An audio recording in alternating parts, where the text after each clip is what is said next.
PSA is investing $200 million into their business. How are they going to pay for it? Well, apparently half increase of turnaround times, half increase in prices. We're going to talk about that next, coming up on the Ungraded Truth podcast. Detective Comics set a record for 1.8 million. Nobody really cares. Who are annoyed that people are asking them questions, is this book banned? That question didn't exist a year ago. Somebody's submitting like 25 vintage books and getting 15 9.9s. We always think, how can it ever get crazier? And then it always does.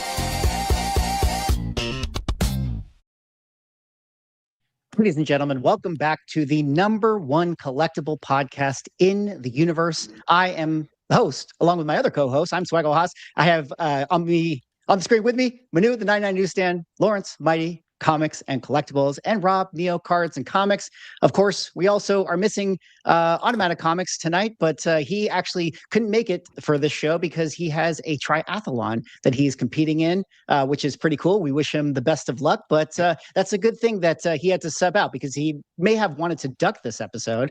And, we couldn't, since he is getting off the hook, we had to bring Lawrence back in by popular demand since he was on our last manga show. And Lawrence, thanks again for joining us tonight. It's good to have you back on. Yeah, appreciate you guys having me. I loved being on the last time, talking about something that kind of went a little viral. So I'm happy to do it again. Yeah, definitely. We are definitely going to address a lot of the viralness and the mudslinging that was going around in the manga collecting space, specifically pointed at our podcast here. But I guess that is a testament to our podcast making some noise to the tune of our YouTube channel, now almost a stone's throw away, literally one subscriber away from 1,500 subscribers. So if you guys haven't yet subbed up the Ungraded Truth YouTube channel, the link is in the description. Also, we are over on Spotify, so be sure to head over to our Spotify page. Give us a listen. Give us a 5-star review. We would definitely appreciate it. If you guys don't know, the Ungraded Truth podcast is a co-stream across all of our various streams. We are bi-weekly live on Neo's channel, on my channel. Sometimes when Ryan is here on Automatic Comics' channel, on Neo's Twitter. I don't know if we're live on Lawrence's Twitter or YouTube as well, but if we are, be sure to head to the description. Give everybody a sub, a like. Make sure that you follow them because we appreciate them taking the time to talk collectibles tonight, which is definitely what we are going to get into now because we got to get right into it. There's a lot of stuff to talk about. We're going to get into the manga thing, but the first thing that we have to discuss is the big news coming out of PSA that they are going to be investing $200 million and 1,000 new jobs because of the fact that card grading is increasing in its demand. Shout out to Benjamin Burrows, friend of the channel, who has this article right here on the New York Times. I'm going to go through this kind of press report. We'll talk about some of the highlights, and then we'll kind of get into the nitty gritty. Professional Sports Authenticators parent company Collectors is investing $200 million into the authentication and grading giant to expand operations over the next 18 months. The company announced Thursday, PSA will use the new funding to grow the company's physical footprint, develop and deploy new technology, and hire for 1,000 open and planned positions through 2026. The industry leader in trading card authentication by submission volume, PSA graded over 19 million cards in 2025, more than 14 million ahead of its closest competitor, and up from 2 million in 2020. The article kind of goes on to explain, the expansion here. They talk about how in 2021 they invested 100 million. So now here in 2026 they're going with 200 million. But maybe the most important thing, and the part that you guys watching might be the most interested in, is as a result of this, they've had to increase their turnaround times to, honestly, is just straight up a ridiculous amount. Now, if you are submitting value bulk, the turnaround time is 140 to 160 days. Doing the math in your head, what is that? Like 7 months. This is like almost COVID levels of wait time for PSA card turnaround times, value 100 to 120, value plus 60 to 80, et cetera, et cetera. I'll put a link in the description if you guys want to kind of check out some of these turnaround times. Super Express, still 7 to 10 days. Walkthrough, still 5 to 7. And then due to high demand, PSA is also increasing the price of its Super Express service level from $299 per card to $349 per card. I'm going to table it right there. Let's talk a little bit about this. Rob, of course, I'm going to look over to you, but PSA investing $200 million. Why do we have to pay for it? There's a stealth update that you missed there too on the minimum for cards submitted for bulk went from 20 to 50. Which is actually a pretty significant change as well, because a lot of people struggle just to get to the 20 card minimum, and now it's a 50 card minimum. That also means the sub itself is way more expensive, because 20 cards at whatever it is, $25 a piece versus 50 cards at $25 a piece is pretty rough. But yeah, it's grading's a mess everywhere. It's not just PSA. They're backed up, CGC is backed up, Tag is backed up, Beckett is backed up, and SGC is backed up. So not necessarily to this degree, but it is just an absolute shit show out there right now in the grading space. Not for comic books though, but for cards. As you like to say, Swags, comics could never. Comics could never. Could never. I mean, like, guys, what do you think about those turnaround times? Like, I haven't sent PSA cards, or I haven't sent cards in for PSA grading in a while, probably since, I don't know, almost like 2021, 2022 times. But at the same time, like, that seems like a ridiculous wait time for me. Man, that's long. How is that possible? Yeah, unless you're willing to pay the piper, cut the line. It's like a Disney Fast Pass. I did send a submission. Oh, sorry. No, go ahead. No, I was just saying I did just send a submission in. It didn't even meet the minimum for the previous bulk, but I didn't want to wait. I think when I was creating that submission, shipped it off maybe like a week and a half ago. It was like 75 or 80 or 95 business days. It was already a lot, but I did some of the cards in Express at $149 a card, and that I believe was 15 business days. And then I used a different tier at, I think, $79 or $89 a card for the rest of them. And that one was, the fuck was that? 25 or 30 business days, 35 business days, something like that. That sounds about right. And even those, like 15 business days is great, but it's $150. And now what is that one now? That one stayed the same. It's the Super Express, like the 5 business day one that went up. Okay, when you have the crazy cards. Yeah, when you have the big deal cards. Which most people that are grading something like that probably don't care about the extra $50. I heard that on your video, and I agree with you. Yeah. Yeah, like if you, like, I forget what the max declared value on a Super Express order is, but it's probably like in the tens of thousands of dollars. So I don't think that you're going to give a shit about an extra $50. No, you shouldn't. No. Yeah, you likely won't. But whatever these turnaround times that we just looked at, 50 minimum bulk, 100 and what the hell was it? 150, 160 business days upwards too. It's just like, and I understand. And that's business days, not days. So yeah. There's what, like 23-ish business days a month, maybe. Right, and they're not doing this because they want longer turnaround times. It is what it is. This is the climate that we're in, with the popularity of grading and the popularity of PSA. So it is what it is. But just from the perspective of me as someone that submits, removing everything else from the equation, I understand the idea of, well, just send them in. Eventually they get turned around. If you're discouraged by the turnaround time and you never send them in, then they'll never get turned around. So, just send them in. But like, damn, just looking at those numbers just makes me, it's discouraging, man. It's like, it's a long time, but I get it. It's a popular service, and collecting and grading is, I guess, at all-time highs. And this is reflective of that.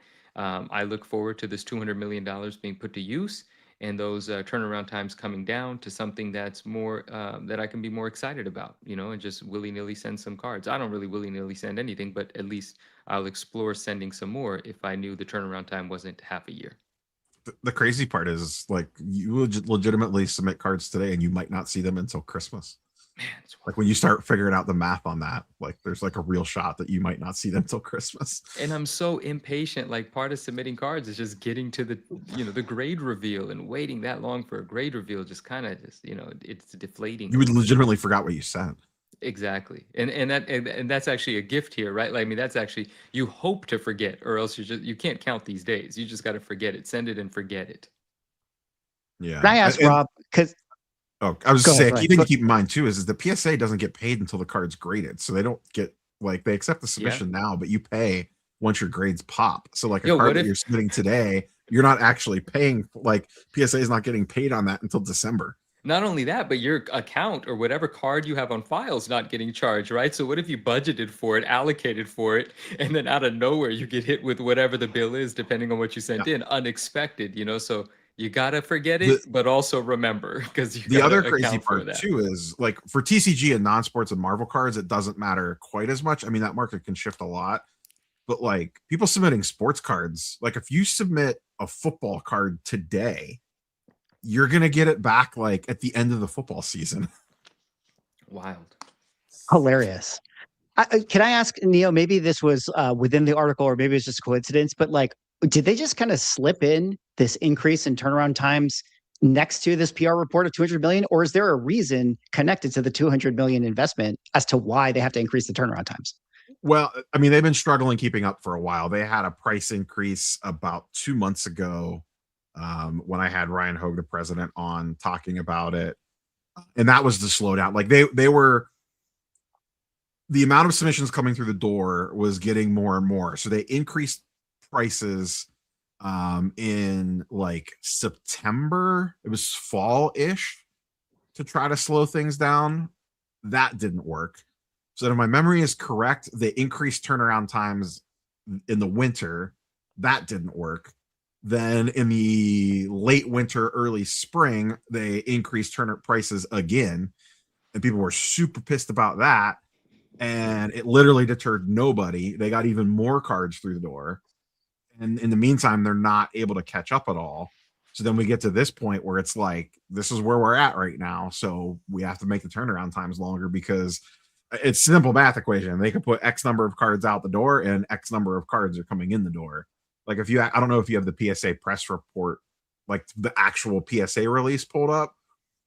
It shows those two line graphs of how many cards are getting graded and how many cards are coming in, and they start to separate like this, and it's like the math stops working.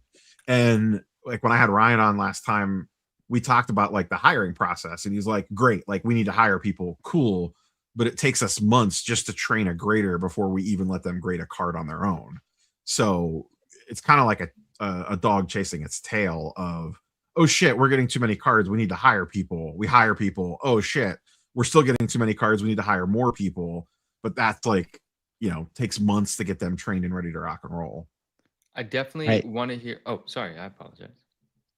No. Well, I was just gonna double click on that. Like, but what's the bottleneck here? And let's call it what it is. And I feel like there's a lot of sports collectors that are really upset about this, and I've heard them throw out solutions of like it should be TCG that like has to wait longer or whatever like this. Like, what is this just like massive vendors? Yeah, like is this just like massive Pokemon vendors that are just like clogging up like all of the demand here for grading? Like, where's the bottleneck? I don't think it's just dealers. It's just people like Pokemon, and they send it in the hordes. And Pokemon is hotter than it's ever been, both from a sealed perspective and a singles perspective. Prices slowed down on that market for like a hot minute around Thanksgiving, and then immediately shot right back up on everything again, and has been red hot since then. Their releases have been extremely strong. Like Ascended Heroes came out a couple of months ago, and it's just a massive popular set with huge cards in it. And they print the shit out of that stuff because the demand's so high. So that's just tons and tons of cards getting sent in. And then on the sports side, Topps has all the licenses now. They're cranking out releases. There's a new Topps release almost every day for something between football, basketball, baseball, non-sport. It's just like a never-ending supply of cards coming, and everyone's addicted to grading. Like people forget, like you could just sell the card raw. Like that doesn't like enter people's thoughts anymore. Let me ask a question, because when we get to 140 to 160 day business turnaround time, at that point, when people are still submitting cards, do we think it's collectors?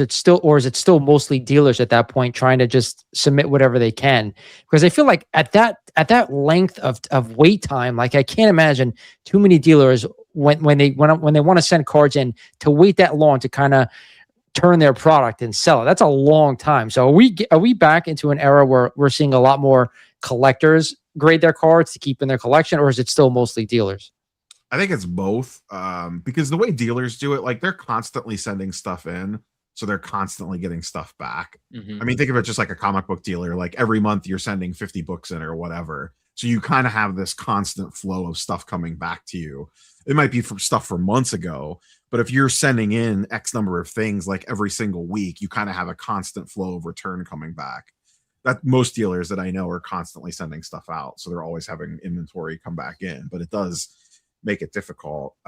You know, a lot of regular collectors now are going through GameStop to submit because you don't have to have a minimum, so you get to avoid that minimum. And the GameStop turnaround times seem to trend a little faster than sending on your own, just because of the way that the workflow works with those submissions compared to a normal person's. But I think those times are going to get extended out as well. They used to be at 90 days, and I don't think that's going to be the case if it's not already. Well, let me put the tinfoil hat on for that then. Like, is this by design? Are they trying to like incentivize people to not submit, you know, their own personal 50 bulk whatevers? I don't think so, because once again, it gets back to there's no incentive for PSA to take longer to grade the card because they don't get paid out till the end. I think in a perfect world, they would want it to be back to where it was. Like I was looking at my old grading submissions because I've only sent in like one card in the last, I think since May of last year. May of last year was my last like 20 card submission. And then I had a 1 card submission like a month ago. And that's all that I've sent card wise. But they don't get paid till the end. And back then they were turning stuff around. You were sending a bulk order in and you were getting it back in under 60 days. Like it was great. And for them, I think that's honestly where they wouldn't mind being, because that's just them. They don't want to sit on. Could you imagine the storage facility that they have to store these millions of cards that they have piled up, and that all has to be secured? Like that has to be a headache for them. So there's no way they want all that crap laying around longer than they have to have it. Permission to do some, well, actually, I'll do some shilling in a moment. But Neo, I want to ask you a question. Is it going to be the double shill or just a single shill? I'm gonna go for the triple. You know, let's really have some fun. Yeah, you know, we have set a couple of losers last week. Let's find a couple more. Get your clip machines ready, folks, if you want to get this triple shill on tape. Yeah. Everybody, let's save the good stuff for later in the show. We gotta, warm them up first. My God, straight to the triple shill. The triple shill, I like it. I was always told never to triple shill in the first 30 minutes. Yeah, rules are meant to be broken, Neo. You know, we're reinventing. Shill away. Yeah, all right. We're but first, in regards to Briscoe's with us. What's up, Briscoe? How are you?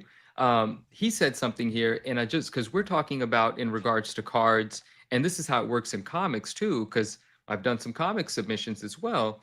You don't get charged until the order is processed or graded, or at some point down the line. It's not when you create the order. And I can't speak to this because I've never submitted a VHS, and I just did a quick Google search. It didn't come up with the information. I didn't do like a mock submission here. But Briscoe said when you submit, not VHS, sorry, video games, you get charged up front when you submit the paperwork. Now, we could talk about that specifically, but Neo, are you familiar with that? That some of the grading, some of the things that you can grade with PSA get charged up front? Is that accurate? Is that information that you have? I've never graded anything other than cards and comics, so I can't speak to the other categories and how they might work. So part of the reason PSA does it at the end is because of the way that they charge your order for potential upcharges. Yeah, is a part of it. And a lot of folks, you can have arguments on this both directions. A lot of people like the fact, some people really like paying up front because you just pay and then it's kind of like, okay, that's done. But a lot of dealers specifically, and just general folks that are just doing like your average casual, maybe like I'm sending 20 and I'm going to flip 10 and keep 10 type person. Mm-hmm. It's a big benefit for those folks to get charged at the end because you're getting charged as they ship. So you might get charged on like June 1st. You get the cards back in hand on the 10th. You have them on eBay and sold, or maybe you're taking PSA instant offers and you have all that. Like you flip that entire inventory before your bill even comes due to pay for the grading at the end of the month. So a lot of people like that very condensed time frame of the billing, like from when you get your cards to when you're actually billed for it, because you're not laying out hundreds or thousands of dollars for the grading submission and then waiting. Like imagine how pissed people would be if you paid up front for a 50 card order. What would that be? Like $1,200 and you're not getting that back for 9 months. Like how pissed off people would be in that case. Like you're laying out $1,500 and you're not going to see any return on it if you're selling part of that order till Christmas. No, that's a crazy time to wait. Yeah, that's a long time to wait. So that was interesting. And then this is just a fun little show part. Just because it has to do with turnaround times, it has to do with something PSA just announced recently. And Swag, you talked about it in a video that you did. You did an interview with Dan and Gene at Shortbox, that partnership. And this is just, worth mentioning that yes, There's a double show. It's a double show. It is. Comic book turnaround times are not as long as cards, but not everyone loves the turnaround times. But if you do that new service that they offer where it's great to sell, they actually reduce the turnaround time to incentivize using that service. And I thought that's worth mentioning. That's kind of cool. There is a place there at PSA where you get a discount and it's discounted. So it's a discounted rate and it's quicker. So at least some comic book folks can get some grades and get some things sold in less amount of time for what that's worth. And that is my shill. This has been a paid promotion. It wasn't actually. It wasn't. Don't say this stuff because it actually isn't. And then people are going to clip you and be like, oh, it was y'all's news. He admitted it. He said it was paid. I know. It's that dinner from 3 years ago that I'm still milking, right? When you're not getting paid for it and you're still showing it. That's actually, yeah. Well, I think that's just called being a fan, to be honest. But, No. That your mouthpiece of the company, your shill. Yeah. Your stooge. That was a shill drop. That was a drop. There was a drop. It was people waited in line for that one. Yeah. We're going to talk more about shilling in a second. And, it is interesting because, back to the PSA thing, they could be trying to incentivize certain types of programs. That could be one of the reasons for, bottlenecking or delaying turnaround times. But the other reason that there could be delayed turnaround times is because, guys, PSA came out with this report that over $200 million worth of fraudulent collectibles are sent in for grading all of the time. Like, this is a crazy infographic that they put out. I'm just going to kind of flip through some of the pages here where they talk about like the increase in fraudulent fake cards that are being sent to them. The top categories for them, maybe unsurprisingly, Pokemon being that's the biggest category that goes to PSA all to begin with. So there's a ton of fakes that are being sent through their doors: baseball, basketball, football, Yu-Gi-Oh, the ones that come after that. This was crazy to me that there were 13 submitted Honus Wagners. I guess this is last year, and 12 of them were counterfeit. Like, that's crazy that you have people going for this grail of grail baseball card, trying to do a counterfeit, similar like a Mickey Mantle and Michael Jordan cards. 3,285 submitted, 821 of them were counterfeit. So just kind of flipping through this graph, it was really interesting. I guess I'll throw it back to you, Neo. I mean, because you did a coverage of this and talked about it in your video. What was the sentiment within the community and the reaction after PSA put out this report? You'll be shocked by this. There was two schools of thought. One side was, oh, this is great. This is really good information. And then the other side was, oh, these bastards just did this to scare you out of ever buying a raw card again, that you can only buy a graded card and you have to send all your cards in the PSA to be graded. Otherwise, they're all fake. So it just depends on what, do you want the tinfoil on or off, depending on the audience. The biggest takeaway for me was flip back, go one more to the left. My left. The real left. One more. That one right there. So the interesting thing on here is, like, a couple of those cards are very expensive cards. But the scariest thing of this whole report was some of those cards are like 25, 50 bucks, maybe, if you're lucky. Like that Aaron Judge card is not expensive at all. That's like maybe a $10 or $20 card. And that's the scary part, because that's the stuff that if you're walking around a card show and you see one in a dealer case or in like a value box labeled for 10 bucks, like, you're never going to question that card. You're never going to take that out and like look it over.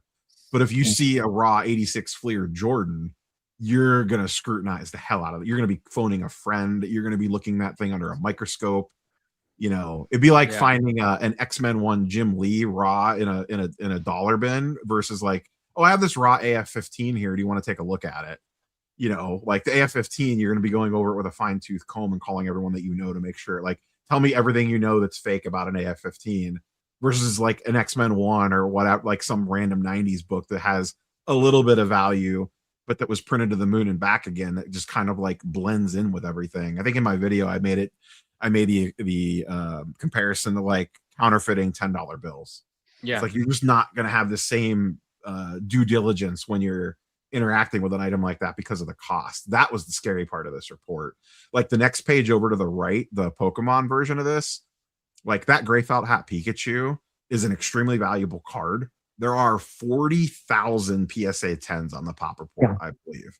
I think it has the biggest market cap of all collectibles. Yeah. Meaning like there's the most value of all the items. You're never going to question if a dealer has 5 or 10 of those in a case because they're everywhere. I mean, they're for whatever reason, that card baffles me. They're extremely valuable, even though they're ridiculously common.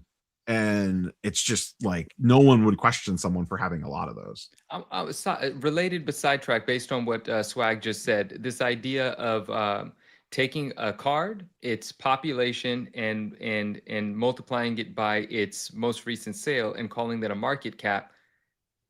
Is that popular terminology? Is that used often? Do people refer to collectibles, their price times the population, as a market cap? Is that even does that even make sense to say? Like, I understand it doesn't make any sense when you logic it out, but it's something that I've seen content creators use as a talking point, even though it's kind of illogical when you think about it. No, I've heard it here and there, and obviously I hear it in reference to cryptocurrencies and stock market. And I mean, that's where I've traditionally heard it, and I'm just like, does that make sense, or is that like, is that just another way to sort of hype up a market? Like, what is that actually?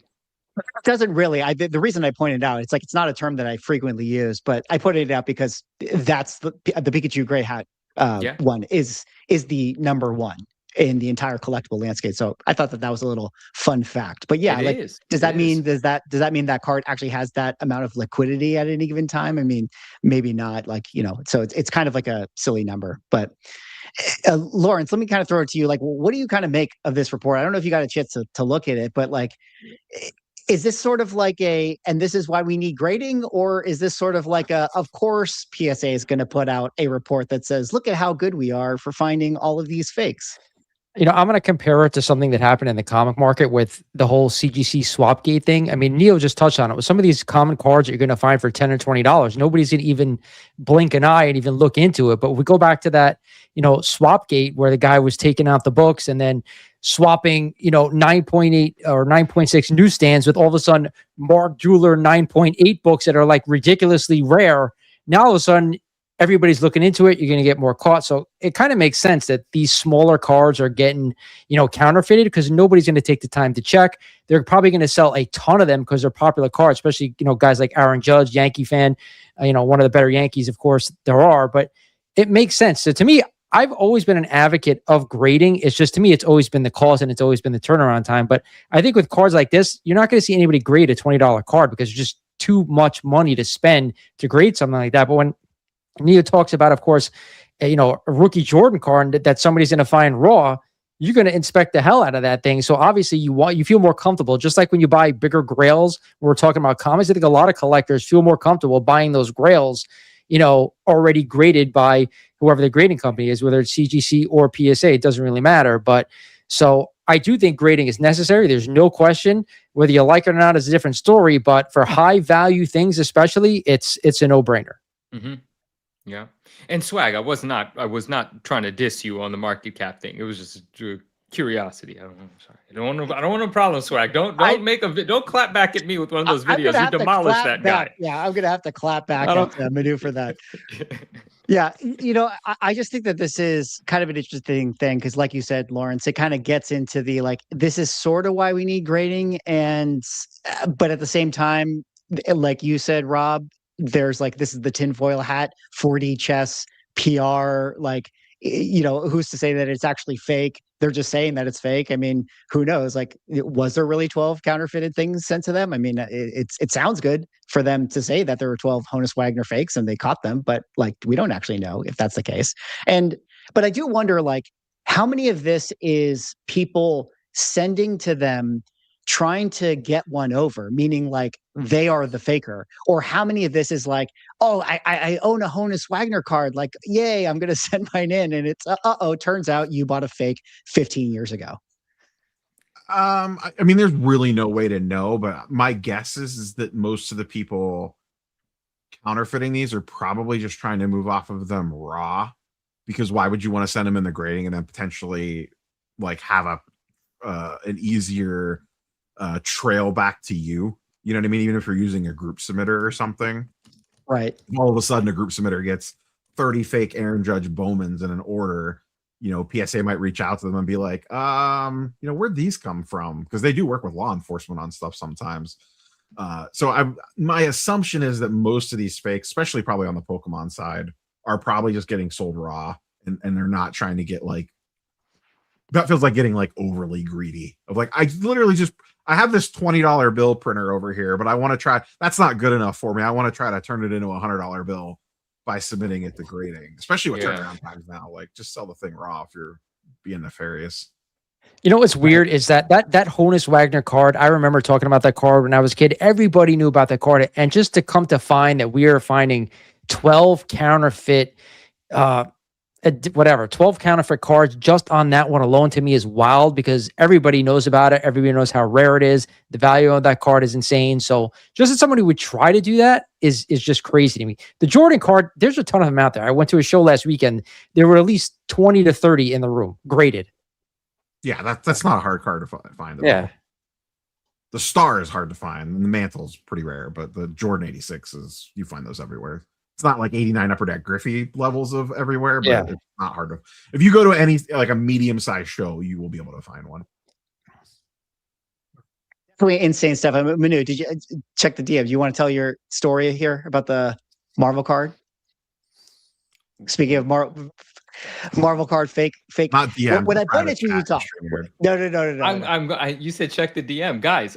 We're doing this live. I'm checking the DM, guys. I'm going to be brought up to speed. He did. I meant the private. I meant the private chat. Oh, Manu, do we have story time with Manu about fake Marvel card, 1/1 chase pulls, because it's like a big deal. You know what? It's really actually, bro. I did not anticipate that you were going to bring this up, and I do want to talk about it. And it actually ties into something else that I didn't think I was going to talk about. And I'm going to leave names out, but it has to do with psychology. It has to do with something that kind of bothers me. And it has to do directly with those fake cards and the person that sold them and people that are doing business with that person still, and some of the reasons that people might do business with that person still, which I alluded to many, many weeks ago when we first talked about it, about why some people might keep a relationship with that individual. There might be some benefit there. And then most recently, someone I know did something that I in private, I did speak to him and say, yo, I disagree with that action. And he justified it for whatever reasons he did it. And anyway, do we want to tell that story now, or do we want to do a little story time at the end of the stream? We have to make it a Manu's Minute.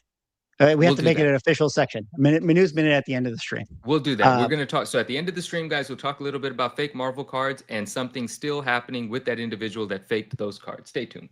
Do we have a sponsor? In the meantime, for Manu's Minute? We don't have a sponsor, but we have a super chat from Frank Riker, who says, sending love to Swaggle House because Mother's Basement thinks he knows everything, included how to say people's tag names. Well, yes, he definitely mispronounced my name, which is why I had to make the video, which I guess is a great segue to bring us into our next topic. Now, the Ungraded Truth Show, our lowly show over here where we get together every other Saturday and talk about the wild world of collectibles, and we get together with all of our friends and we have these conversations, is starting to make waves, because we had an episode where we talked about some recent manga sales that went absolutely insane on Heritage Auctions. And we were talking about the craziness of the market and how the prices have doubled in less than a year, and how wild this is, and what does this actually mean for manga? Is this a real thing? And we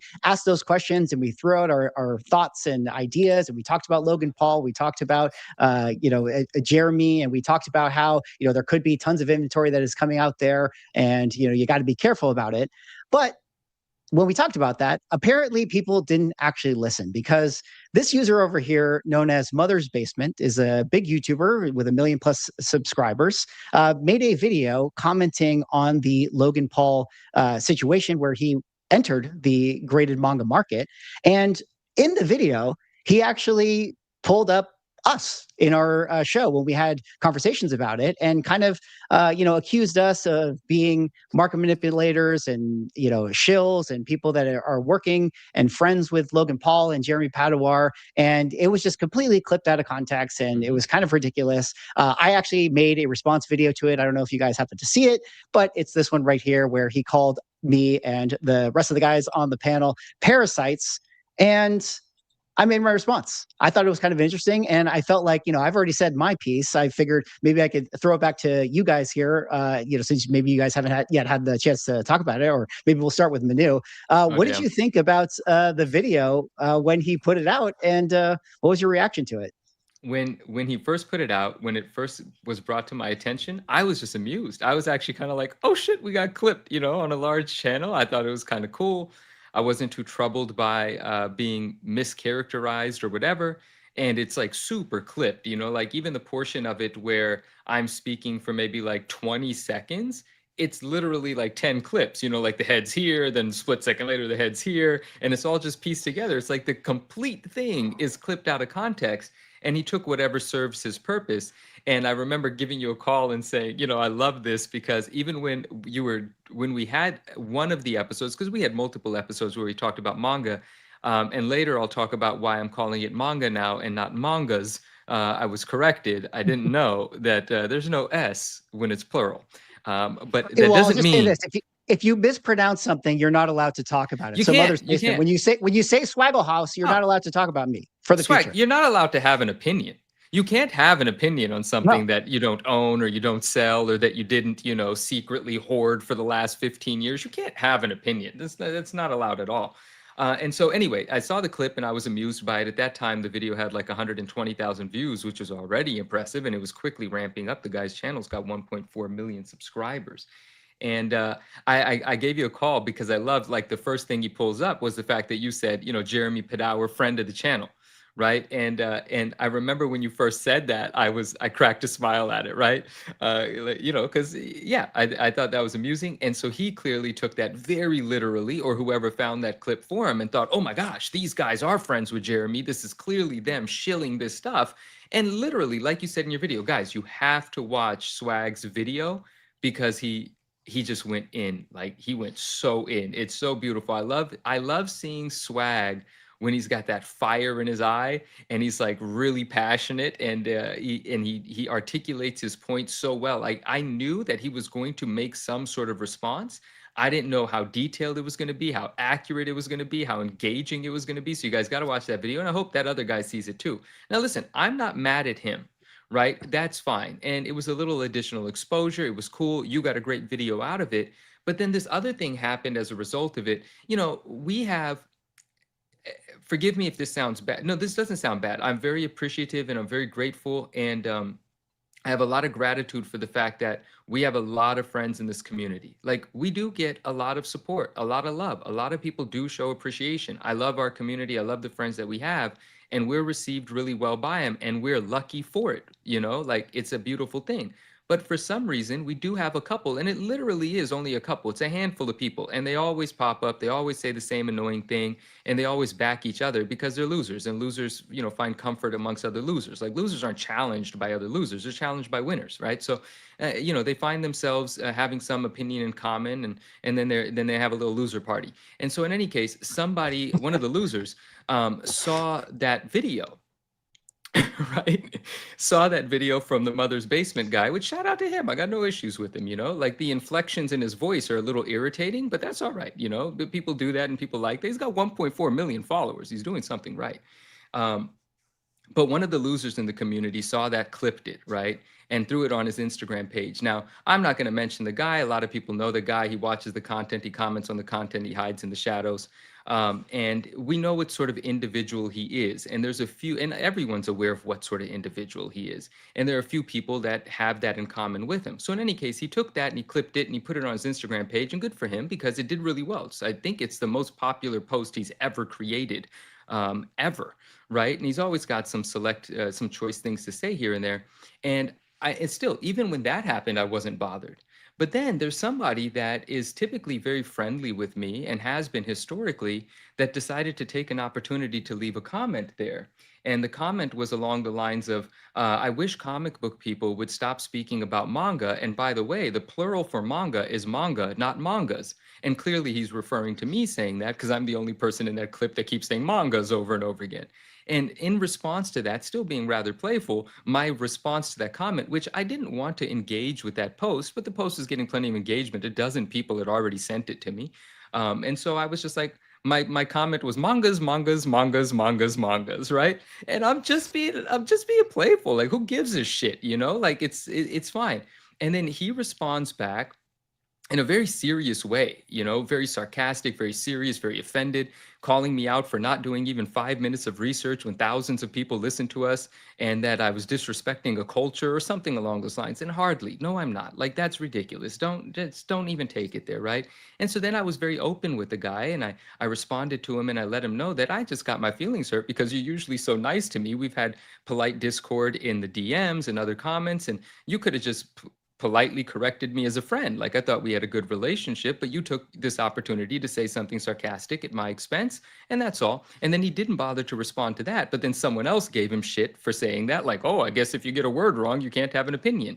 And he did go ahead and respond to that comment, but didn't respond to my heartfelt one. And I imagine that's probably because maybe he felt it, you know, maybe he was like, oh, I guess Manu's kind of right here. You know, we do have a good thing. I didn't need to say that. Regardless, the point that I'm making in a rather extended way is the Mother's Basement video I was amused by. But when someone in the community took the clip and then I saw who was engaging with the clip, that's when I got my feelings hurt, because it showed me a few people's maybe not true colors, but it showed me what sort of resentment they might be harboring and for what reason. Because I took it upon myself to take a look at who was engaging with that comment. And some of those people were people that position themselves as a friend to me, or, you know, communicate with me as if they're friends. But if you're my friend, if you're a supporter, why would you go so far as to put a like on that comment? Now, I'm being a bit petty saying this, and I'm exposing some vulnerabilities of my own, but we are human at the end of the day. I always say this. When someone has a criticism of me in the comment section, just address me. Don't say, oh, that one guy.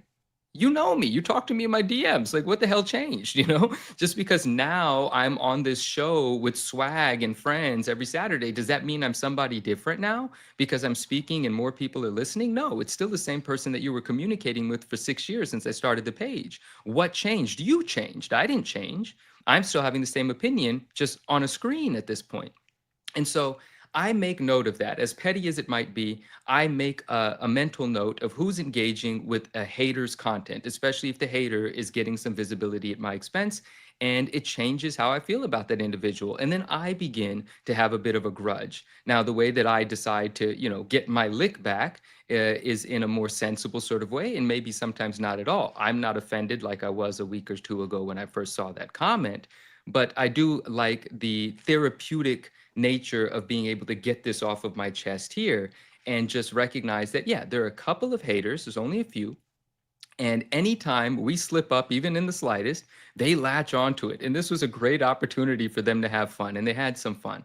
But it exposed some people for being two-faced. It exposed some people for just not being really great. And I learned some truths, and that's more valuable than not knowing it. So it's actually something to be grateful for, because now I know who to never respond to, never give any time or energy to. And we are living rent-free in their head because they're clipping us, they're reposting us, and they're talking about us. So congratulations to us, I think. Like, I'm not sure how else to put that. But yeah, so not terribly bothered by it, but bothered enough to speak on it, and disappointed in some people, but good to know that a few people suck. Well said. Mic drop, to be honest. I mean, that was really well said. And I'll echo it. I mean, I'm with you. Like, it's like you said, it's a little surreal. Like, sometimes, you know, you guys, I know that, like, yeah, when we make content here, like, we're kind of characters. Like, I realize, like, I'm a character in, like, a lot of people's life, you know, like, I feel a certain, you know, oh, he's the comic book guy and he does the kind of this thing and he has like his sort of humor and tone and talks about this stuff or whatever. But, like, yeah, I'm a real human being. I have a real life. And I tend to think that when I see people in person, I've met a lot. I met everyone here on screen in person multiple times, and I met a lot of people in our community and had interactions with them, and always had a great time. And it's so fun meeting people in real life. And yeah, it is a little weird where it's like, it's one thing if this guy makes a video and puts me on it, and it's like he's kind of using me for his thesis for, you know, his feelings about Logan Paul. That's one thing. But then it's weird when, yeah, there's people in my life that I see engaging with a certain post that it's like, I've met you, like we've talked, like I thought we were cool. Like that's definitely a little bit weird, but you know, it is what it is. And you said it better than I could have said it. I mean, you know, it's just, it's information at this point, and you know, now I know.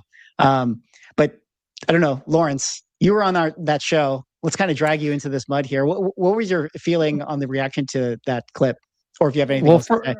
First, I knew when you made a video about something like that, that I knew that, like, you know what, you never do that, where you kind of go at somebody if they said a little something like that. So I know, you know, for you to respond to this, it had to be a big deal. But if you watch that video, you saw that he did not watch at all our entire stream. Because what do we do here on the podcast here, or anytime we pick up a microphone, all four of us, whether it's on Instagram or YouTube, we talk about topics that are at hand in our hobby, whether it's comics, manga, trading cards, TCG, whatever it is. Like our job, I don't want to say our job, but what we like to do is talk about the topics in our hobbies. And we did that. We raised questions on that stream. We asked if if manga was a long-term thing, does it have legs? That was, you know, our conversation on that podcast. And for him to kind of rip that apart and take what he wanted and put it out there, I could tell he didn't watch the whole thing, because our conversation surrounding that really had nothing to do with Logan Paul at all, or, you know, pushing manga whatsoever. We asked the question simply, does this have legs or not? And for him to put that out and not really do some homework is a little bit disappointing. As to what you were talking about, our people we know kind of commenting in the stream, I hate to say it, but once we're kind of out there, YouTube, Instagram, wherever, and we kind of put ourselves out there, we're always going to be called into whatever, always going to be scrutinized. I've known that for the past 7 years. It's gotten a lot better over the time. Don't get me wrong. A lot of people, I don't really get too much anymore. We get a little here and there. I sent you something before the show, Swag, about, you know, somebody sent me a message, but outside of that, you know, just disappointing from other guys who kind of are in this space to kind of put something out without hearing the whole thing. Yeah. What about you, Rob? You parasite. I was lucky enough to be in Phoenix during this episode, so I completely dodged all this. No, yeah, you are in this. We are dragging you in this. No, I'm not a shill. Wasn't there for the shill, the double shill, the triple shill. I missed all that. It was great. You wrote the book being on an the outside double shill. observer on this one. All right, well, let's ask this. Let's kind of make it a broader topic. You know, we kind of round this one out. Let's talk a little bit about, like, you know, the shill aspect, the market manipulator, that whole thing. I think it's an interesting topic as someone who, like, makes content. You know, like what the responsibilities are, like what, you know, people's expectations are. Do you guys have, like, any thoughts of, like, how you're supposed to approach that in a responsible content creating kind of way? Like around a company or around like a collectible item? Well, let's say, like, obviously if you have like a sponsorship, I mean, you're going to have a sponsorship, you're going to do that. But I guess, like, you know, maybe where I'm getting at it as it relates to the topic is, it's like, we're just talking about manga. And I think a lot of times people think that we are saying, hey, this manga sold for record, this is a good thing. But it's like, I'm not saying that. I'm just saying that it's sold for this record.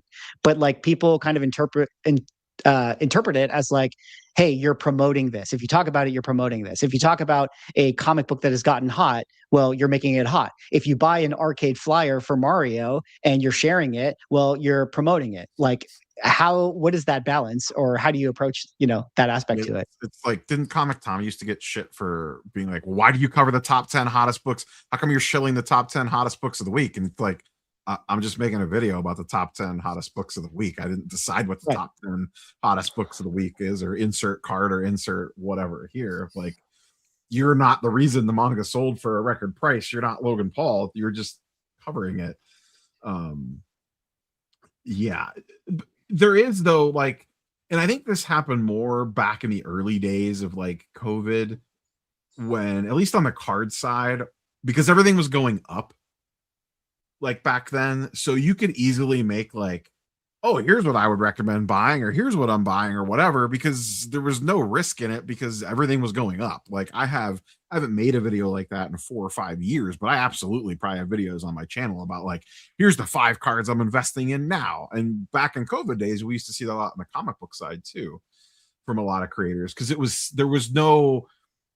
the market was so euphoric, you weren't worried about catching blowback if something actually went down, because it was just everything was going up. And now if I made a video like that, if I come out tomorrow with a video about like the top 5 cards to invest in, I would get murdered in the comment section. Like people ask for that content and I'm like, no, like it's not worth it, because one, some people will follow that advice even if you're not fully giving it. I remember very early on, I was never like super over the top about telling people what to buy, even in the crazy COVID days.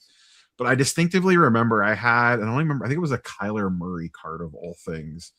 And I had a bunch on a saved search flagged, like the item favorited, because I thought it was too cheap. And I just like mentioned it in a video, like kind of as a semi offhand remark. I was like, oh, look, this one sells for this, and this one's selling for this, and this one's selling for this. And that feels kind of off. Like this one should be more in line with these other 2 or whatever. And then I didn't think anything of it. And the video went live, and like the next morning I wake up and every one that I had favorited got sold.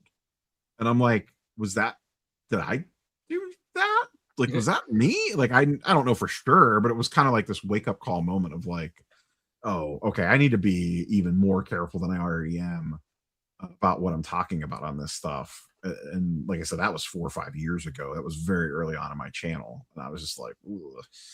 Because people listen to us and they will run out, and even if you say like, I'm not telling you to go buy this, I've had plenty of people be like, hey, I got back in the comic books just from you randomly talking about comics, or I bought a Hulk 181 because you bought a Hulk 181 and it like got my juices flowing and I wanted one of those. I'm sure you guys have all had similar experiences like that. Well, it's funny. It's like I don't think that's a bad thing. That obviously, if you're telling someone to go out and buy something because you think it's going to go up, that's a different story. But if you're talking about something that you enjoy, and someone thinks about it and say, "Wow, I haven't seen one of those," or "Wow, I really like to have one of those too," I don't think necessarily that's a bad thing. If you enjoy it yourself, you want that. I talk a lot of stuff about toys, and you see all the crap behind me that I buy that I talk about because I love it and I have a passion for it. So if I'm relaying that passion, and someone else has that same passion and they go out looking for it, is that really our fault? I mean, if we're just talking about it because we enjoy it. It's not, but a certain segment of the comment section will say that it is. Oh, of course. Yeah.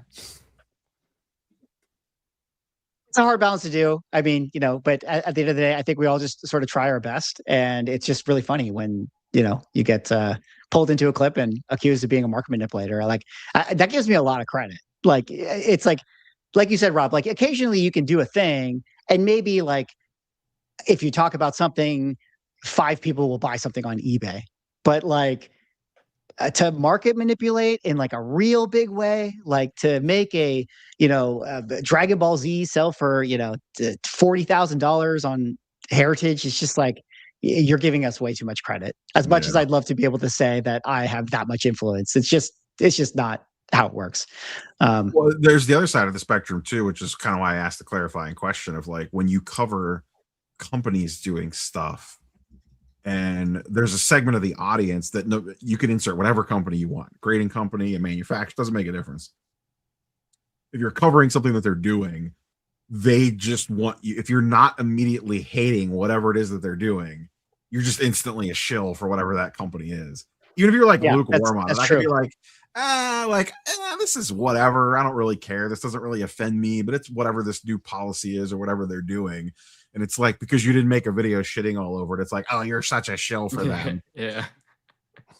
No, that's a good point. Because actually, a lot of times I will, like you, Rob, will cover something. Hey, CGC launches this new such and such thing. Okay. And then we talk about it and I just say like, here it is. And I don't really put too much opinions in it. Maybe I'll make like a little like sarcastic, kind of funny or something like that. That's like, if you read between the lines, you probably know my opinion. But generally, I'm more presenting this thing. And then it's up to the viewers to decide like, what they want to do with that information. But you're right. There is like kind of a bias where it's like, if you don't automatically meet it with, suspicion, then that's kind of a assumed endorsement, which it's really not. It's really more, hey, this is just the thing, and I'm letting you guys know. At least that's how I think about it. Yeah, I always like when you share in our private chat, you're like, one day you'll do a video and you'll get like 3 comments that'll be like, you're such a CGC shill. And then the next day you'll get like 3 comments about, oh, you're such a PSA shill. And it's like, well, can you really shill for both? Like what? I guess that's the double shill technique when you shill for both. That is the double shill technique when I, promote both grading companies. Well, I think we can kind of move on to like, our other topics here, or at least kind of, put a period on it. Very interesting stuff. Again, shout out to Mother's Basement. That was a interesting video. Hopefully in the future, you subscribe to our show and watch us because, you might enjoy some of our conversations, because I think actually we kind of talked about a lot of the things that you had issues with in that video. I mean, we kind of talk about those topics as well. But I will point out that, he did say that, there's no way that the first Dragon Ball Z could be selling for that much money. I will point out that there is currently a Golden Auctions trading card manga auction going on right now. A Pikachu illustrator card in a 5 is already at $282,000. We have another Pikachu card that's at 1.3 million. But now we are seeing this Weekly Shonen Jump number 51, this first appearance of Dragon Ball Z in a 7.5, so higher graded, already at 48,000 with 1 day and 1 hour to go. So at this point, this market is set. Now, whether or not it's, market manipulation and hype because of Logan Paul, I think that there's a fair argument to be made. But either way, I think like once you start to get multiple sales of a thing, like now this is, at least for the short term, kind of the new market. And so that's kind of crazy. I just wanted to know, like, were you invited to the Logan Paul private party at New York Comic Con? Like, are we all like, dude, when he DM'd us in the group chat the other day about hanging out when we're all in New York, like, are you down for that? Like, you didn't say if you were going to be able to make it or not. Don't say that. Don't. We're not supposed to let people know. We're supposed to like do the triple shield technique where we pretend to not know. Are we allowed to tell them how they gave us like ringside seats to like Monday Night Raw for? Honestly, I might start promoting Logan Paul if he gave me ringside seats to WrestleMania. I got to be honest, guys. Like that might be my price point. That would be pretty awesome to be there. All right.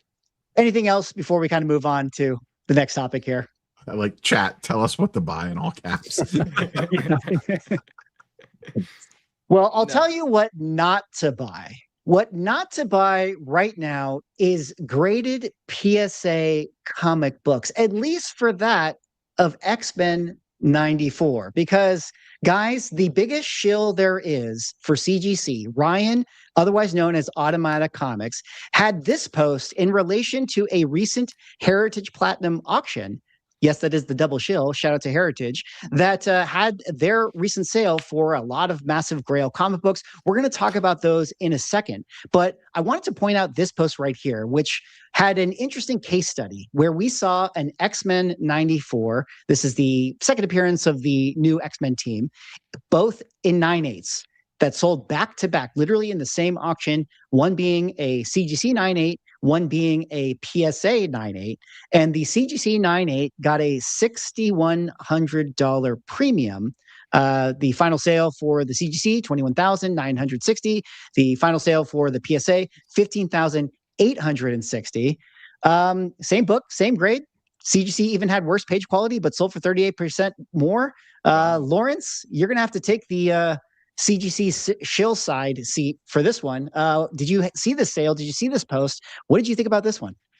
So yes, 100%. I watched the video. I saw the post. But I'm going to say this, and maybe it's just the post. If you look at the two comics side by side, it does look like the CGC comic is a little bit more, I don't know if it's crisp, if that's the word I want to use. And it could be just a picture, but you guys let me know what I'm seeing. But it just seems like the black are more dominant than the book on the left. I don't know if it's my eyes. You guys tell me, but and maybe just a picture, but it looks like the CGC copy is a little bit more crisp than the PSA copy. But again, it could be just a picture. So relay me that. But I got to say, this is not a shock. We've kind of seen this so far in comics over the past however many years when there are other graded companies around, that CGC is you know, basically outselling price wise, same comics and other, you know, grading companies. Am I shocked? No, but I thought it would be a little bit closer than what I'm seeing right now. Yeah, this This is is a a very pretty wide similar, gap. pretty similar gap to where we were with CBCS, kind of like, you know, around the end times for CBCS. Yeah, Manu, what do you kind of think about this one, or Rob, if you got thoughts on this? I want to sale? ask a question that I don't think people would. I mean, you know, I like PSA, so I don't even. Just wanna triple ask this shill. It's all question. right. Quadruple shill. You might need This to is the use your shill reverse powers. shill. We This already is the know. reverse. Do you I'm have dinner shilling. with them after this? Is this going to No, lose no, your dinner no. I'm going to end up reservation? shilling CGC with what I'm about to say. Does this mean? I can't say. Does this mean? Means you buy the PSA and then send it in the CGC. Does that? He said it. Neo said. I didn't say it, guys. Neo said it. Is that what this means? Well, you could, but the PSA sold for more than what the 9.6 value would be. So there's a gamble there if you're cross grading it and getting a lower grade. I want to tell you though, and I don't know if this is great to say either, but PSA grades pretty tough. Now, I don't know if that's universal. I don't know if that's across the board, but I've submitted some books. I heard they hand out gold label Malibu Suns left and right. There's been one. There's been one, and I bet it'll only be one. They only give those out to the shills, though. I'm curious, and maybe this was covered. Is that CGC price in line with where they have been selling? Oh, it's a good question. So it's a very soft sale. It like probably one of the lowest sales for this book in many years, but based on like COVID froth and like as things have kind of been correcting back down, it's probably selling in line now to like, yeah, this is now like what the price should be, if that makes sense. Can I get back to shooting myself in the foot? Can I bury myself a little deeper here? Sorry, bury away. It's all right. And Tom, our friend in the chat here, says PSA grades 9.8 is harder for sure, and that's been my experience as well. Look, I grade 9.8s, and I've graded a lot of 9.8s with a lot of different books with CGC for years, and I know when to anticipate a 9.8. I have a pretty good rate of success. And I've gotten some grades back from PSA that I'm like, wow, they're really, you know, really detail oriented with some of the imperfections. And I mean, and I'll even go so far as to say even books that I thought would be, you know, 9.496 come back 9.092. And maybe there's just a broader opportunity there for someone that has a very detail oriented eye, that has an opportunity to inspect the book, albeit it's encapsulated, so you have to inspect it through the encapsulation. But there could be opportunity there, right? If you are looking at a PSA graded book that seems to be graded harshly, you might not be wrong, you know, compared to what you might anticipate from CGC. You might not be wrong. There might be real opportunity there. And this is the ungraded truth. And I think that could be somewhat of a fact for a lot of books. My recent, but that doesn't mean that I don't like grading where the grading is harsh. That just means I need to get a little bit more strict about my submissions.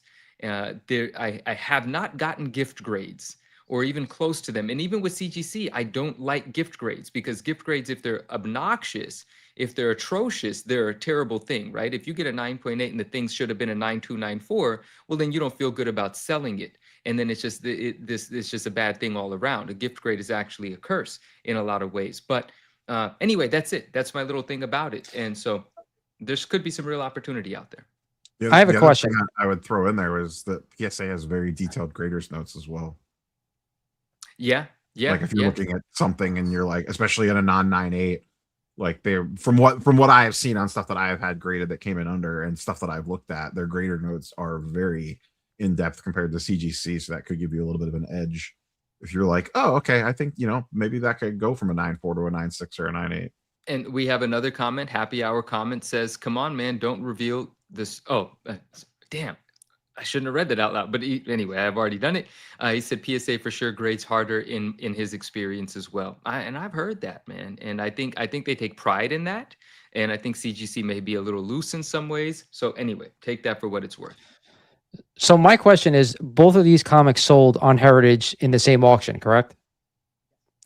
So would the PSA slab have done better if the other 9.8 CGC was not in the auction. Now, I've said this before about Heritage. I love them, but at the same time, when we have multiple copies of the same book, one always gets destroyed. It's just as far as of what I've seen, no matter what genre book, could be bronze, could be silver, could be golden age. I've seen multiple Superman ones like a few years back, a year ago, whenever it was, that one of them absolutely got killed.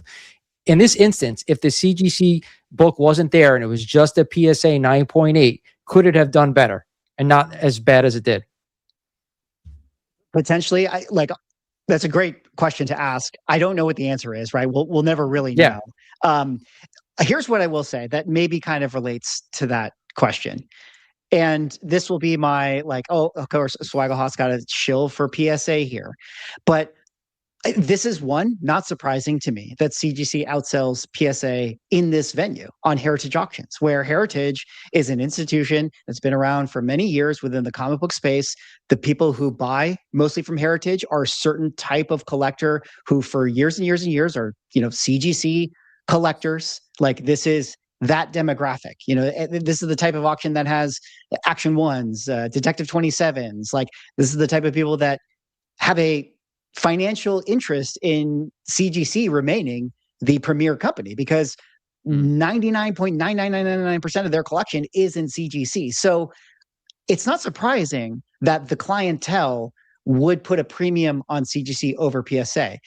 I would love to have seen this experiment done on golden auctions. Now, I'm not saying that PSA would sell for more than CGC on golden auctions or whatever, but I think you might see them sell closer. That's my speculation. And that's the one thing that I'll throw out there as it kind of relates to your question, Lawrence. Could it have done better? Maybe, but I don't know if Heritage, the type of buyer that's on there is as big of a PSA fan for comics that maybe some of the other people on other platforms are maybe more open-minded to it. It's been my experience when I've looked at values and compared them, I see PSA selling pretty in line to Copper Age books. You could find an ASM 300 sell roughly around the same price for a CGC book, a Secret Wars #8, a X-Men 266, or a modern book sell kind of the same. That's kind of where I see that demographic of buyer. And you can kind of picture it, right? The concentric circle of the person who likes ASM 300 is also probably a PSA collector who has Pokemon cards. You know what I mean? So I feel like there's a certain demographic and a certain type of book that does okay with PSA. Again, I still think it's not surprising. I think CGC is still the premier value book. I've said it here. People call me a PSA shill, but I'll be the first person to tell you, if you have an expensive book, you're better off sending it to CGC, because that's the more guaranteed value to get out of it. I think there's no question about that. I think you just hit on something big, is that now in comics especially, not only do we need to know the price of these books, you need to know where they sold, because that's really going to give you a lot more information about what a book is actually worth. True. What were you going to say? Swag, did you pull this up? The PSA one, does it look like, I assume it looks like a legit 9.8? Is the story here that the person that got the PSA just got a way better deal because they bought a true 9.8 book and saved 30%? I'd like to pull that up as well, actually. Let's find out together here. Let me see if I can. What is that? 90, give me a second here, guys. Give me a second. Yeah. Manu, what were you saying, though? You were going to bring up a point as I pull this up. Damn, I think I lost the point. But I guess while you're pulling it up, I will speak to something in the comments here. A friend of ours says, I think CGC grades 9, 9s, and 10s harder, though. And then another friend comes in and says, basically saying not necessarily, because that GSX 1 9.9 was clearly not a 9.9. And what I'd like to say to that is the 10s are, I'm not going to say easier. I'm going to say you have a higher likelihood of getting a 10 through PSA, because PSA doesn't have a 9.9. So anything that might have been a 9.9 or is much nicer than a 9.8 is immediately considered for a 10. You don't have a 9.9 basket to fall into, so you do have a higher chance of getting 10s. But I will agree that I do not think 9.9s are scrutinized as they should be. I think there's just this weird thing that they do about gatekeeping them and not giving them out. And sometimes they choose to give them out and they don't live up to people's expectations of 9.9s very often. Like that Ultimate Fallout 4, you got 8,000 copies, 6,000 copies of 9.8s, whatever it is. We've all been waiting for a 9.9. And when they finally put out a 9.9 of an Ultimate Fallout 4, it's got this big tick on it. Now, yeah, the book does say that a 9.9 can have a small tick on it, but no one wants to see the first out of 6,000 having a tick on it. So that's just a choice, not an actual, like, it didn't get it because it deserved it. It got it because someone felt like giving it, or maybe there was a reason for it. But I will say that 10s do seem to be quite difficult from CGC, which is why we often say that a 10 from CGC, if it stays as strict and as rare and as much of a unicorn as it has historically been, a CGC 10 might be, if we compare it to the card world, like a Beckett Black Label 10. And it could be the most valuable version of a book, right? So you would have the CGC 9.9, the PSA 10, and then the CGC 10. Maybe that is the hierarchy there. Does it mean, does it look like the CGC book, the reds are a little bit darker? Now, it could be just a scan here that you know, PSA has in their book that's making the reds look a little bit brighter than the CGC one. It could be me, but like I can't tell. It might be that red label that's actually making the reds look lighter to me. But it does look like, if you scan over the book, that it's a little bit darker. But I could be wrong. I see what you're saying. Yeah, it looks like the colors on this one definitely look better. You know, again, I don't want people to think that like, oh, this is cope, you know, you guys are chilling for PSA. Like, again, this doesn't surprise me that the sale happened. The big thing for me, or the price difference happened. The big thing for me, though, would be that I would love to see this happen on Golden Auctions. I'd be so curious. What did you guys decide about the comparison? They both look good, right? I just zoomed in on the 9.8 from PSA. Looks like a great looking 9.8. What's that CGC one look like? Did I miss that? I think they both look acceptable 9.8 level to me. So, you know, again, it's you know, not really a surprising thing. I think it's going to take years and years and years for PSA to ever overtake you know, CGC in the comic value market. One thing I do want to say about that grading harder thing, I find that just really interesting. Like, to me, like, I don't know, like maybe people are going to say like, this is like, you know, I shouldn't have this mentality, but like, I don't know, if I was PSA, that would not be my MO, is to be like, hey, we're going to grade harder. Like, that just makes like no sense. It's like, feels like it's going to be a losing strategy. Cause like, I know we all like to say like, yeah, security matters. And like, yeah, like, you know, grade standards matter and all this stuff. It's like, you know, what matters is like getting the highest grade you could possibly get, thus the value out of it. Like, that's what people really care about. And if you know that if I send my book into PSA, I'm going to get a 9.6 versus if I send it into CGC, I'm going to get a 9.8. I mean, you'd be a fool to like send it into PSA. I hear you. Ken, for a moment, speaking to what I think I heard Lawrence and you guys talking about the reds on the PSA versus the CGC, how the CGC slab looks, the book looks a little bit darker, a bit richer, a bit more saturated. I wanna take a moment just to look at that PSA slab and take a look at the red at that label. Even the label looks a bit orangey and a little not dark enough. So that would lead me to believe that this isn't a fair representation of the saturation of the colors, because the picture itself seems to be a little bit faded, not just because that's not the shade of the label. That's why I brought it up, because it does look like it's it does look like it's a like it looks like the scan. However the book got scanned, it's doing something to the book. But keep in mind, if that's what people are seeing when they're going to bid on the book, to me that's an issue as well. Yep, yeah, 100%, 100%. Yeah. You can see like the back of the CGC versus the PSA. Pull it up on the PSA website with the cert number. What does their scan look like? Ooh, that's a good point. All right, we can do go that. down the rabbit hole. Let's go down the rabbit hole. let's rabbit this hole. Show this thing. What? All right, you're gonna have to, you know, talk about stuff. You know, tell me a story while I pull this up here. The news minute, go. No, it doesn't start yet. I'm not ready for it. No, we gotta save that. Yeah, we'll save that for the. And I'm still thinking about whether I actually need to say what I should. I'll say it. You know, I'll say it. I'm an idiot. We just got to get him going. Once he gets rolling, he'll go. I know, and I immediately I regret it. I mean, you guys have no idea. As soon as the stream ends, I'm like, why did I say any of that? You know, it's just how it goes. But that's what I'm here for. What are you gonna do? What are you gonna do? You got to be you, man. You got to tell it like it is. You know, you're only stating an opinion and you're giving your feelings about the situation. And I think that's fine. You're not saying anything wrong. I appreciate Oh, that. I look at appreciate that this! Look at this encouragement. little difference Pull it right up. here. I want to see. I want to see. We got it. We got a difference. Okay, so Look this how- is the heritage, and then now we're here. It's a little more saturated over here. Yeah. So that's heritage then, right?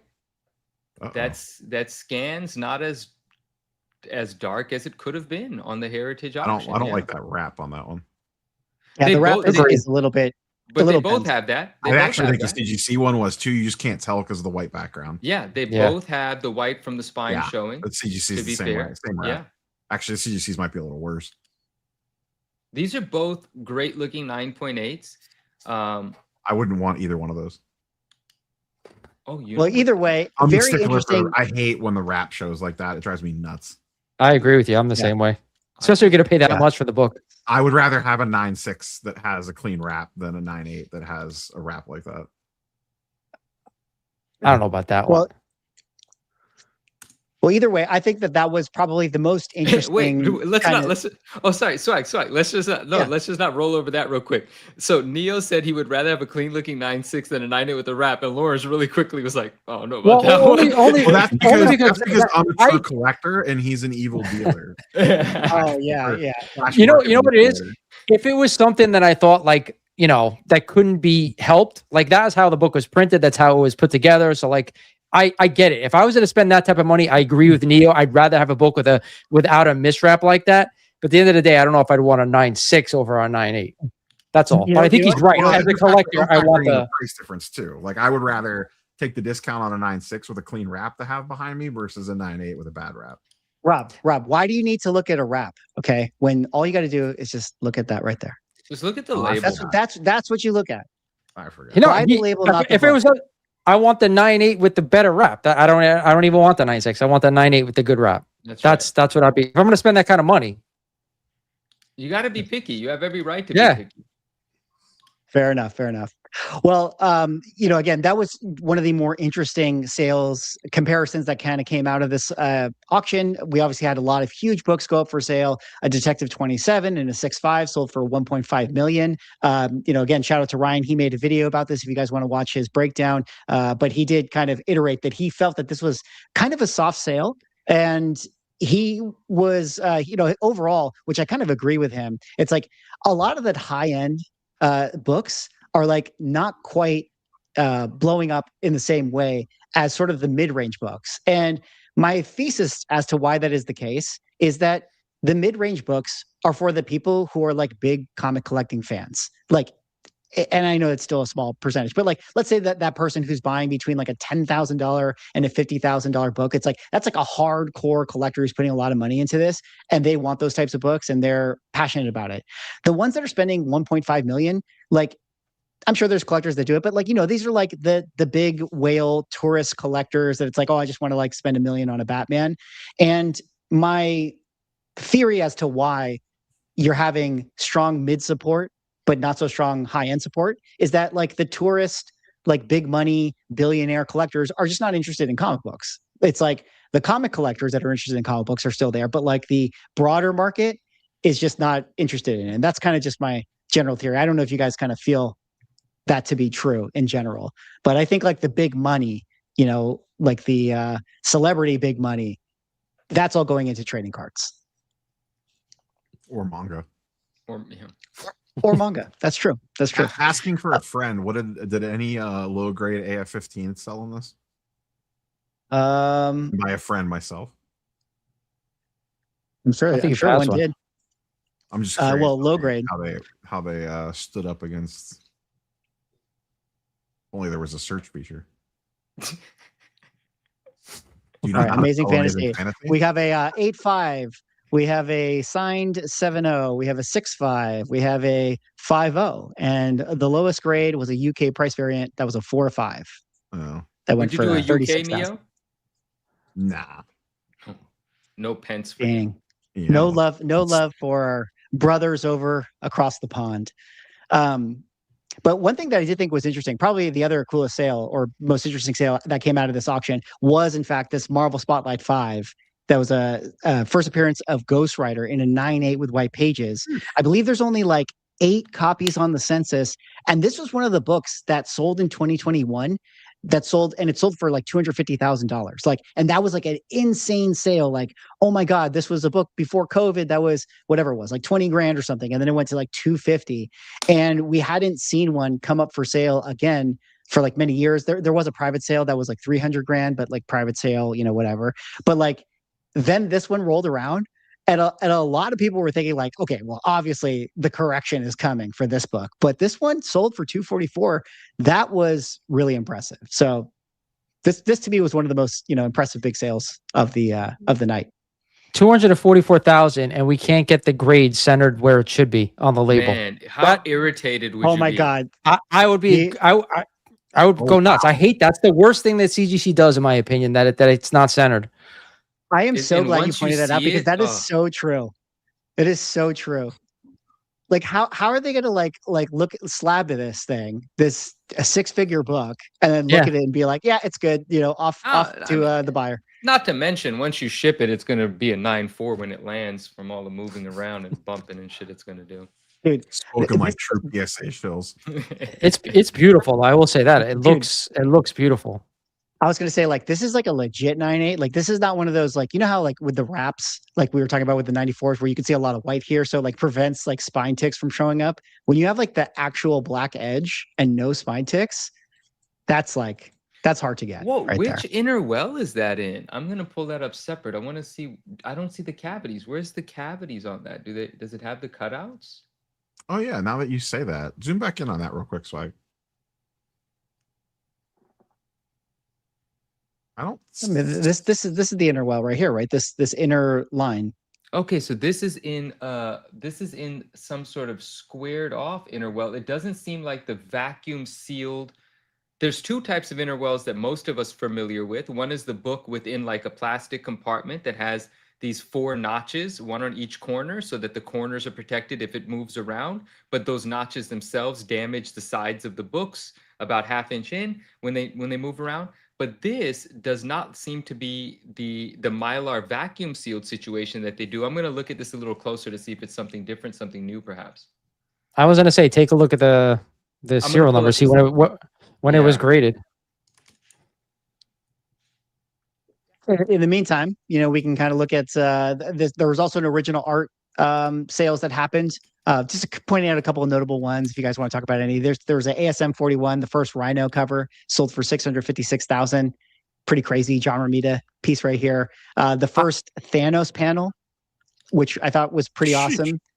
$325,000 from Iron Man 55. Go ahead, Lawrence. What were you gonna say? I was gonna say, I thought the Rhino was a little bit underwhelming. I thought we'd get to like 750 at least, but we didn't. Considering, you know, that's really 39, 40, and 41. That's the 3rd Romita cover that he did on Amazing Spider-Man. It's a first appearance. Incredible cover, really undervalued. So I'm shocked. I thought it was going to get to at least 750, possibly even to 9, but we didn't clear that. I was disappointed. Yeah, that's true. I do actually think, now that I think about it, as you say, I do recall like some other like art people and some private chats and stuff were saying like, yeah, they were a little surprised that it was soft. And I apologize. I didn't quite do so much price analyzing with the OA here, but I do think that the OA was not like it was last year, where like, you know, OA was like crazy, like everything was selling for ridiculous levels. This sort of felt like, yeah, kind of in line. So it feels like the OA buyers are slowing down a little bit. But what is not slowing down was that there was also a Star Wars auction that happened. And Rob, I don't know if you saw this one, but this 1977 Topps Star Wars PSA 10 Luke Skywalker sold for $687,000. This is a card that has a pop report of 9. 687. And what's kind of crazy about this whole thing is that there was a PSA 9 that also sold in this auction, if I can get it to pull up right here. And the PSA 9 sold for $21,000. Guys, buy the card, not the number. I mean, like, isn't this just crazy? 687 versus 21. Is this my chance to show off my 77 Topps signed by Hamill? Oh yeah, let's see that. Guy, oh, let's see that. But also, I want to say Wait, wait. Sorry. Hold on a second. Yeah. Are you holding a $680,000 card right there? No, it's authentic. Or Auto 10. grade, too. Auto 10. Oh my God. Yeah, You yeah. had me like, I was like, dude, why are we not selling this thing right now? But what do you guys think about this? I mean, like kind of a crazy sale, right? And like just the price gap. Like I haven't expected the cards. Maybe the PSA 10 is beautiful and all that stuff, but like guys, I mean, crazy, right? There are still packs out there. So to me, that's nuts. Like, you know what I mean? That's just crazy to pay that kind of money for that card. Pretty exciting though. So you're not getting too many 10s on that card. This centering alone is a nightmare on those, let alone everything else. What did you think about this one overall? I didn't realize that you were a collector here, Rob. I'm not I mean, I'm not surprised by the price gap difference. Especially 77 Star Wars. My guess is some people probably needed this for a set, and there's probably some very high-end collectors that want a PSA 10 set of this particular, and they're trying to put together the highest graded set that they possibly can. Right. And one of these pops up like this. It's like when you only have 9 of something, and like to Mighty's point, yeah, there's loose packs and stuff out there, but I don't know what the total census is on this card. I'll look it up real quick, but you're not getting many high grades on this. Yeah, it's definitely pretty crazy. Also, the other interesting thing to point out about this is that there was also a Canadian version of a PSA 10 that sold for $375,000. So look at the American bias right here. 2x price for the American version over the Canadian. So the gem rate percentage on this one is 0.1%. That's pretty low. That's pretty. How many PSA 9s are there? Please hold. 90. 90? So 21K. What's the Don Russ value for a 9 for Spider-Man? Manu? We haven't seen a recent 9 sell, so I don't know. But the most recent sale of an 8 was 6,600, but there was an offer made much higher for that card, but the person that bought the card refused to sell. And so I don't know what a 9 would be. A 9 for 34 has not come up. And there are 2 10s of card 34 as well, which have not come up either. Most of those 77 Skywalkers grade a 4, 5, or 6. There's like in the high 800s, low 900s in a PSA 4, 5, and 6.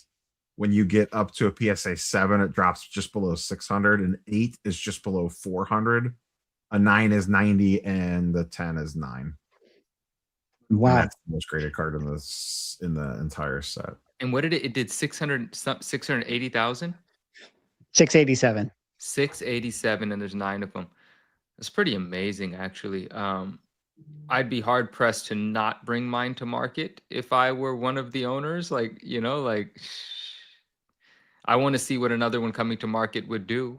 Does it get absorbed at even, at anything around that price would solidify the price for me. I think that's pretty awesome. Yeah, pretty crazy.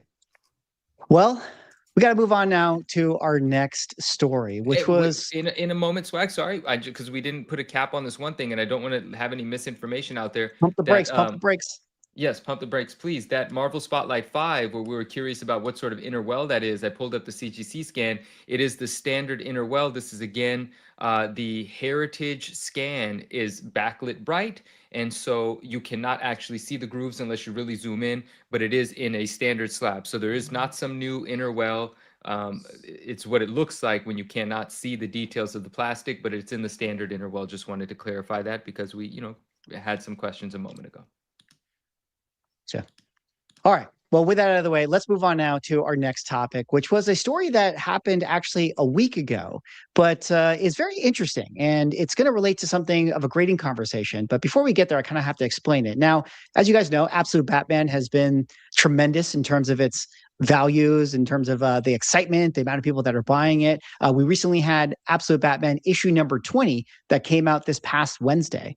But what happened apparently to the order is that the entire print run of this issue that features the first appearance of many Absolute Robins was damaged when DC created it.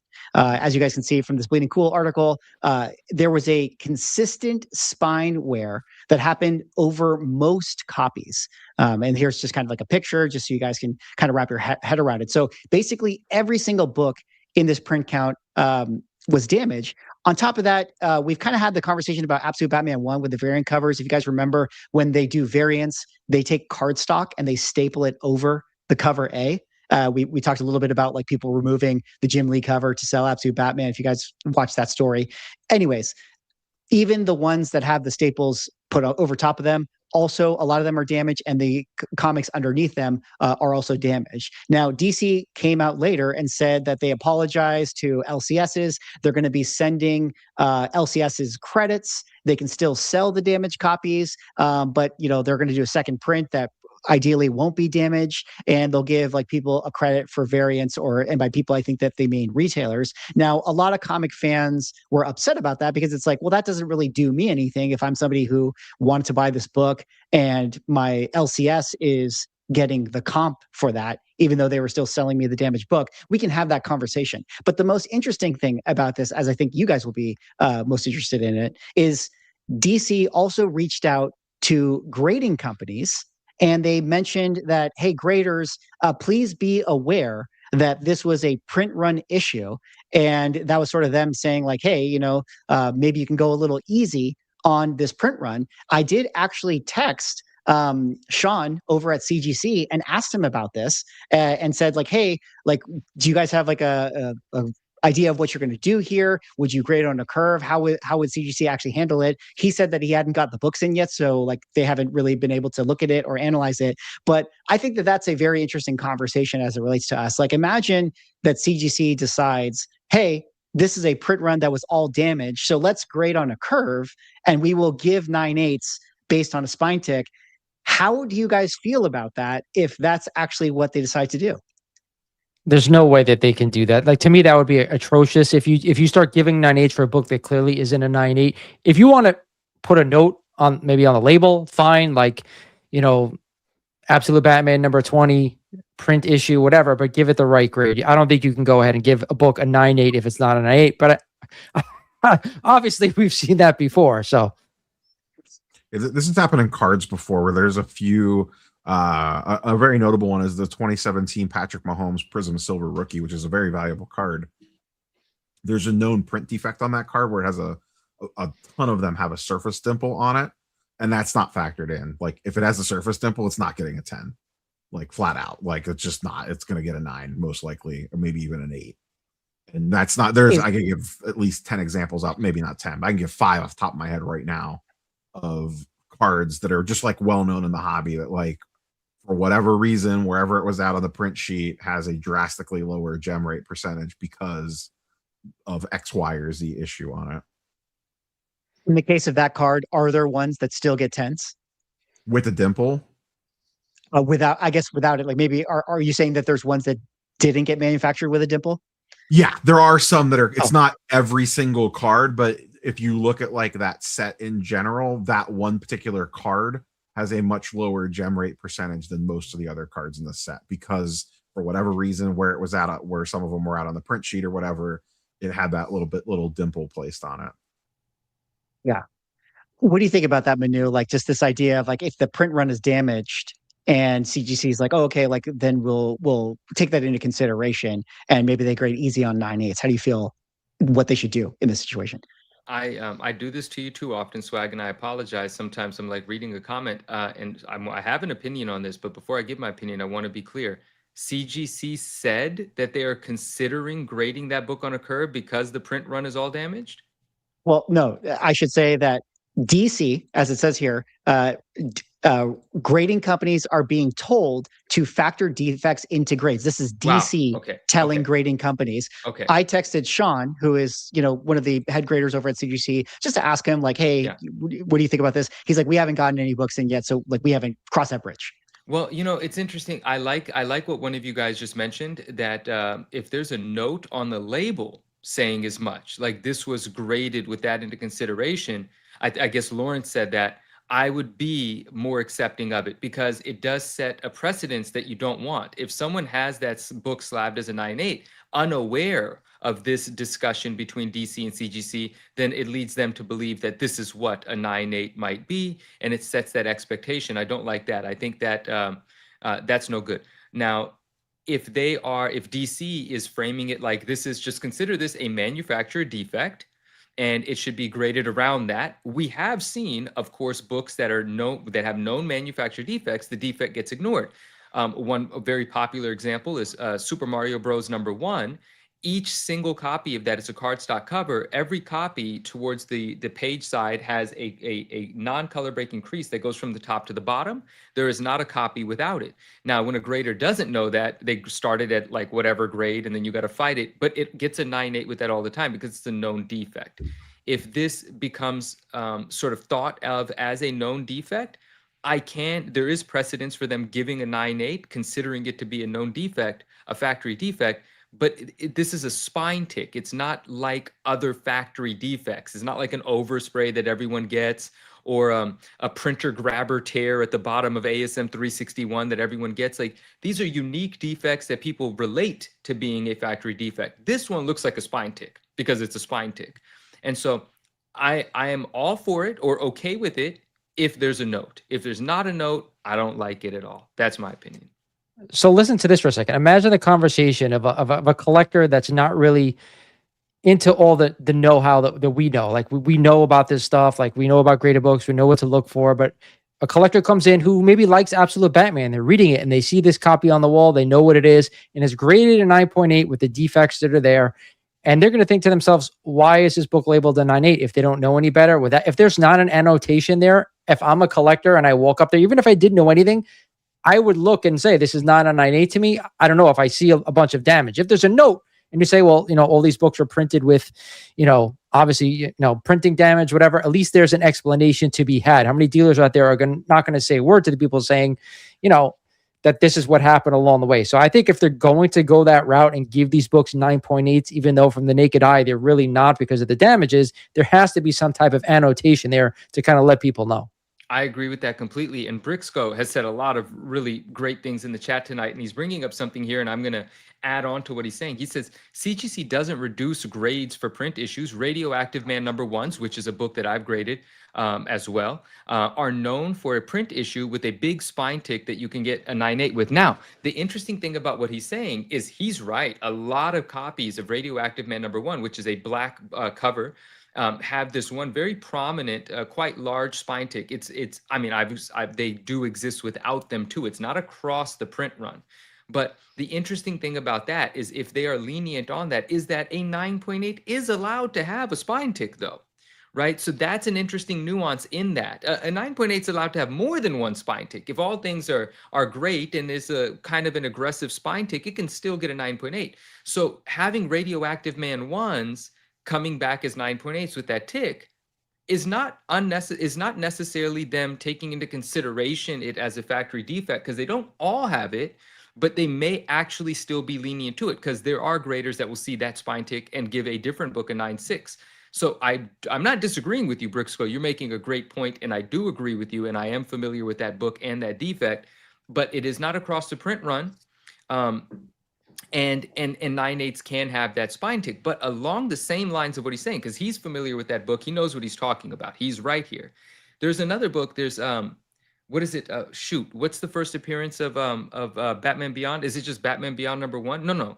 What's the damn? I don't remember. Anyway, Someone in the chat will say. Yeah, it's Batman Beyond #1. I think it is. I've had it in a 9.8 newsstand. It's a very expensive book in a 9.8 newsstand, and for some reason, this book, there are 9.8 examples floating around, not just one off, just a one-off example. There are 9.8s floating around with 5, 6, even 7 micro color breaking ticks.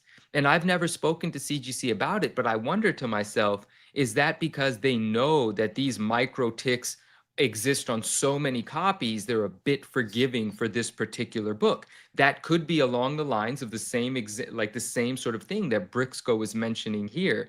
And that would not be allowable from what we understand of a 9.8 if it weren't known to have that on most copies. But There are, again, are copies without those micro ticks, because those are the ones that I like to have, and I look for them specifically and pass on any that don't. Because sometimes this book can spike. This book was 9K at one point. Now it's probably around 4K, but that's still too much money to buy the one with 7 little ticks on it when you can find one without ticks on it when we're talking about 9/8. So it is interesting, but this is all proving the point that it would be so much more clear and advantageous to the entire community for it to be notated. I'm with Lawrence completely on that. That should be what happens. The one other thing I want to add is that Paul Brixco, he's incredibly knowledgeable when it comes to a lot of this stuff. There are other dealers out there who are not. And to me, that's where the issue becomes. Yeah. Agreed. No, big shout out to Paul, for sure. Yeah, it's interesting. Shout out to Prince of Cheds, who had a comment talking about how Overstreet has had times in the past where they've talked about grading on curves for certain books because of print defects and stuff. I think that that's interesting. There's definitely a precedent, as you guys have kind of laid out, for comics like this to get graded on curve. But just for me personally, I kind of just would like it if it was just like, no, a 9/8 is a 9/8, no curve, the whole thing. Because to me, it's cool. Like, what if, I agree. Yeah, what if there's only like 2 in the entire world that end up being 9/8? Like, that's cool to me. So like, I'm more self-interested in it just being like, oh, this unique collectible that just like was artificially kind of just became this big deal, even if it's like kind of I guess it's a cool book. Like Absolute Batman's cool, and it's the first Absolute Batman Robin, so kind of a key issue within that world. But I mean, I would rather have it be that they were hard about it and just let the chips fall how they do. And because some 9/8s that are actually 9/8s might pop up. I mean, because the most of the print run was damaged, but there are people who are advertising their copies as being a minimal defects or whatever. And this one right here that sold for $75 is actually $50 that sold. Was being promoted as like a high grade copy, but somebody paid $50 because this one like wasn't as bad. Like maybe you could press that out, but like to me that's kind of crazy that you would pay that much money for a new issue that is still selling at a cover price. But I would rather have it be that like maybe this is the one copy, the best copy in the entire world, and let that be the one that you make a great point. Another thing to add on to that, a layer that we haven't articulated yet, is just let it be. Because if most of the copies are going to achieve a 9.6 and let's say there's 1,000 9.6s and there's this 1 or 2 9/8s, the values will reflect that 9/6s are still the 9/8 sort of investable copy, right? Like over time, it's going to be understood that, oh, this thing doesn't even exist in 9/8s. So whatever the 9/8 value would have been, the 9/6 will become that value, and the 9/8 will then represent the 9/9 sort of thing. Like it will just sort itself out. You don't have to fake the number. The market will decide over time by knowing what the percentages are. It will sort itself out. I like the idea of leaving it alone. Yeah. Absolutely. All right. Well, let's kind of move on now to our next topic here, which actually had to do with New York Comic Con. I made a video this week talking about everyone going on ticket price rants, talking about how expensive New York Comic Con has become, where VIP tickets are selling for now $990. This is an increase of roughly $200 from last year, where it was $800, and from 2 years ago, where it was $580. New York Comic Con prices, I mean, it's San Diego Comic Con prices as well. Con prices definitely going up, getting more and more expensive. I kind of talked about like, is it really worth it, for people to kind of go to cons if they're just there to like attend and buy comic books? Apparently the Popverse membership is also increasing in price, $125 just to be able to give yourself access in order to buy tickets to go to the show, which I think is kind of a crazy concept, but I understand why it exists. I mean, there's just that much demand. There's that many people that want to go to New York Comic Con. Rob, I want to kick it over to you here because I think that you might be a Popverse member for this, and kind of get your just general thoughts on prices and how people are upset about this. Yeah, I am. So here comes the I guess this is a single shill. Yes, I am a Popverse. I do have the Superfan membership. The angle here is on this. The reason that I got it last year was 1, 4-day tickets sell out pretty quick.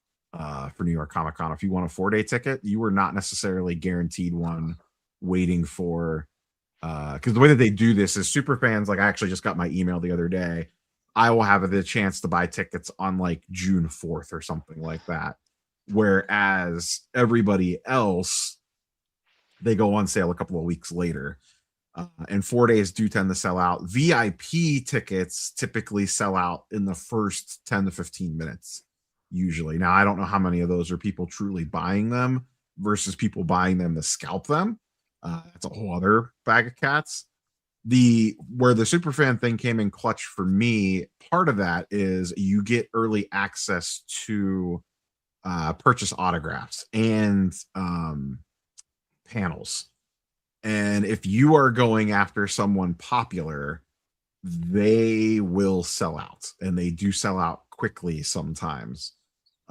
So if you have a regular ticket and you're waiting in the slow line, for lack of a better term, and you want someone in demand, there is a good chance they will be sold out before you even get a chance to purchase it. Like last year, was, for example, the cast of Critical Role was at New York Comic Con, and I wanted to get the whole cast signature, and a few of them are extremely popular. Like Matt Mercer sells out very quickly. Ashley Johnson, because she's in a ton of different stuff, sells out very quickly. Same with Laura Bailey, because they're known for Critical Role and also a bunch of voice acting roles and on-screen roles. They sell out extremely fast, and I don't know that I would have got them all without having the super fan thing. So I got it more for the early access to the autograph purchasing and the panels. Like if you want in one of the big panels, a lot of times those fill up very quickly, and if you don't have a pre-reserved slot for it, you're not getting in. So you're essentially, paying to cut the line. It's like going to Disney. Like, do you want to wait in the long line, or do you want to pay a premium? How much do you value your time is essentially what this comes down to. For the VIP ticket, I've never had a VIP ticket for New York Comic Con. I've tried in the past to buy them, but they sell out so fast. To me, the big appeal here is the line cutting aspect of it for autographs, because that line moves a lot faster, and it just depends how much you value your time once again. Now, you do get access to buy like all the pre-con goodies and all that crap, and you get in earlier. Like if you want the exclusive drops like you talked about in your video, Swag, to potentially pay for your trip to flip that stuff, you're going to need the VIP badge to get that stuff. Like last year when we were at New York Comic Con, we tried to get the Marvel Magic promo trading cards, and they were basically gone before we even got in the door. My biggest gripe with all this is, and my wife and I were actually just talking about this last night because she goes to New York Comic Con with me. You're paying up front for this, and especially if you're using it for like autographs and photo ops, you don't actually, there's no announced anybody for New York Comic Con yet. You don't know who like the premier signers and guests are going to be until maybe, they announce people upwards of 30 days before. Like some of this stuff is super last minute where they're like, oh, Tom Hiddleston's going to be here. And the problem is sometimes they're only there on one day.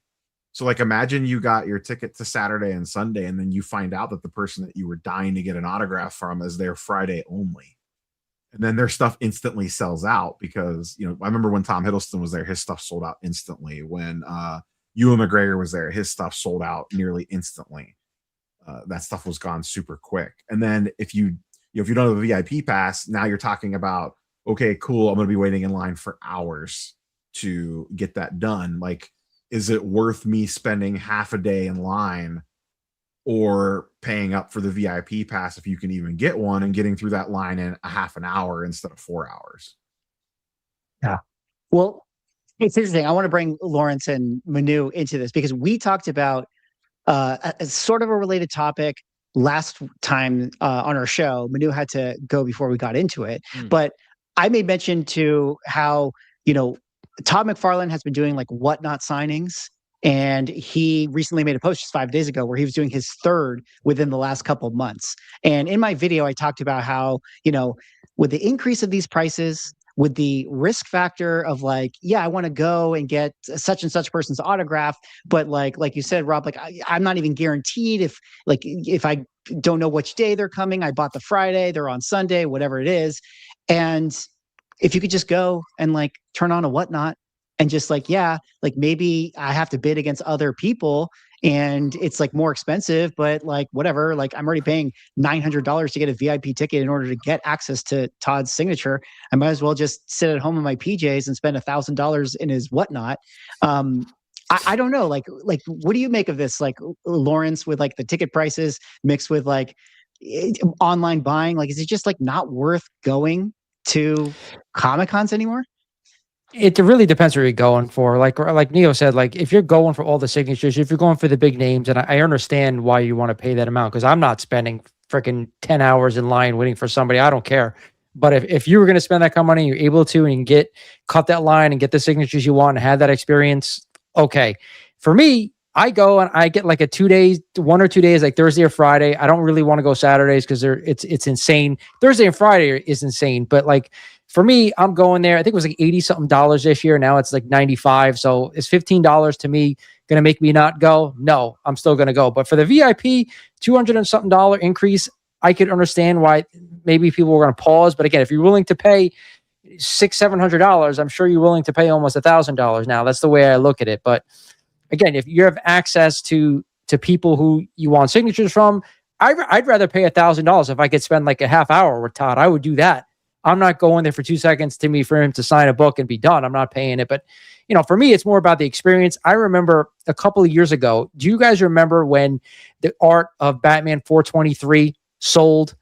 Somebody had it for sale. I was standing right on the floor. Todd was maybe like 10 feet away from me at his booth, and they had it like upstairs at the time. It wasn't downstairs where a lot of the signatures take place.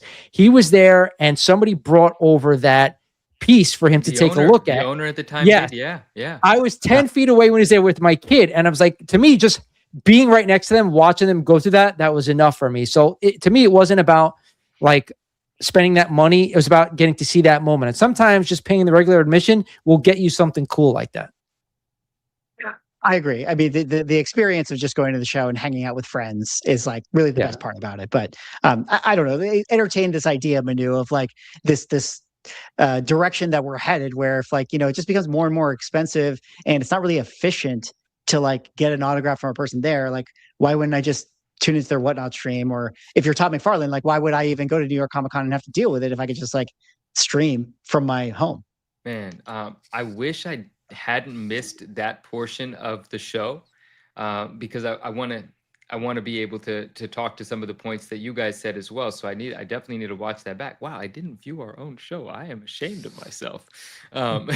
You shill for everyone else except for our podcast. Isn't that a shame? It's always your friends. It's always the ones closest to you that don't show up to the grand opening of your store. What's that moment? Remember half an hour ago when he was talking about how like people that he thought were his friends were commenting on other people's IG I'm posts. telling you, it's the worst. Yeah. And now here he is in his own live stream talking about how he doesn't watch the episodes that he My misses. God. I can't believe myself. And that is shameful. And I'm going to watch that tonight.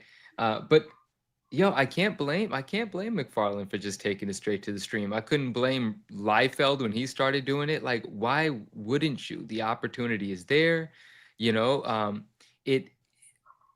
And I've seen some of the announcements for when he's going on, and I never scheduled it, like made sure I was available or set reminders. So I never made it to one of them, but I wouldn't mind, like, I'm not a huge supporter of like everything that happens on Whatnot, but I wouldn't mind opening up the Whatnot app and jumping in when Todd's there. It feels, even though there's a bunch of people in there bidding, there's a bunch of chats going, it still feels rather intimate. There's still something cool about knowing that this guy that you love, respect, and admire is just sitting in front of his phone, and he's just like talking to you. And there is a chance that he's going to see your chat. There is a chance that you can get a rise out of him if you say something, or a polite gesture out of him.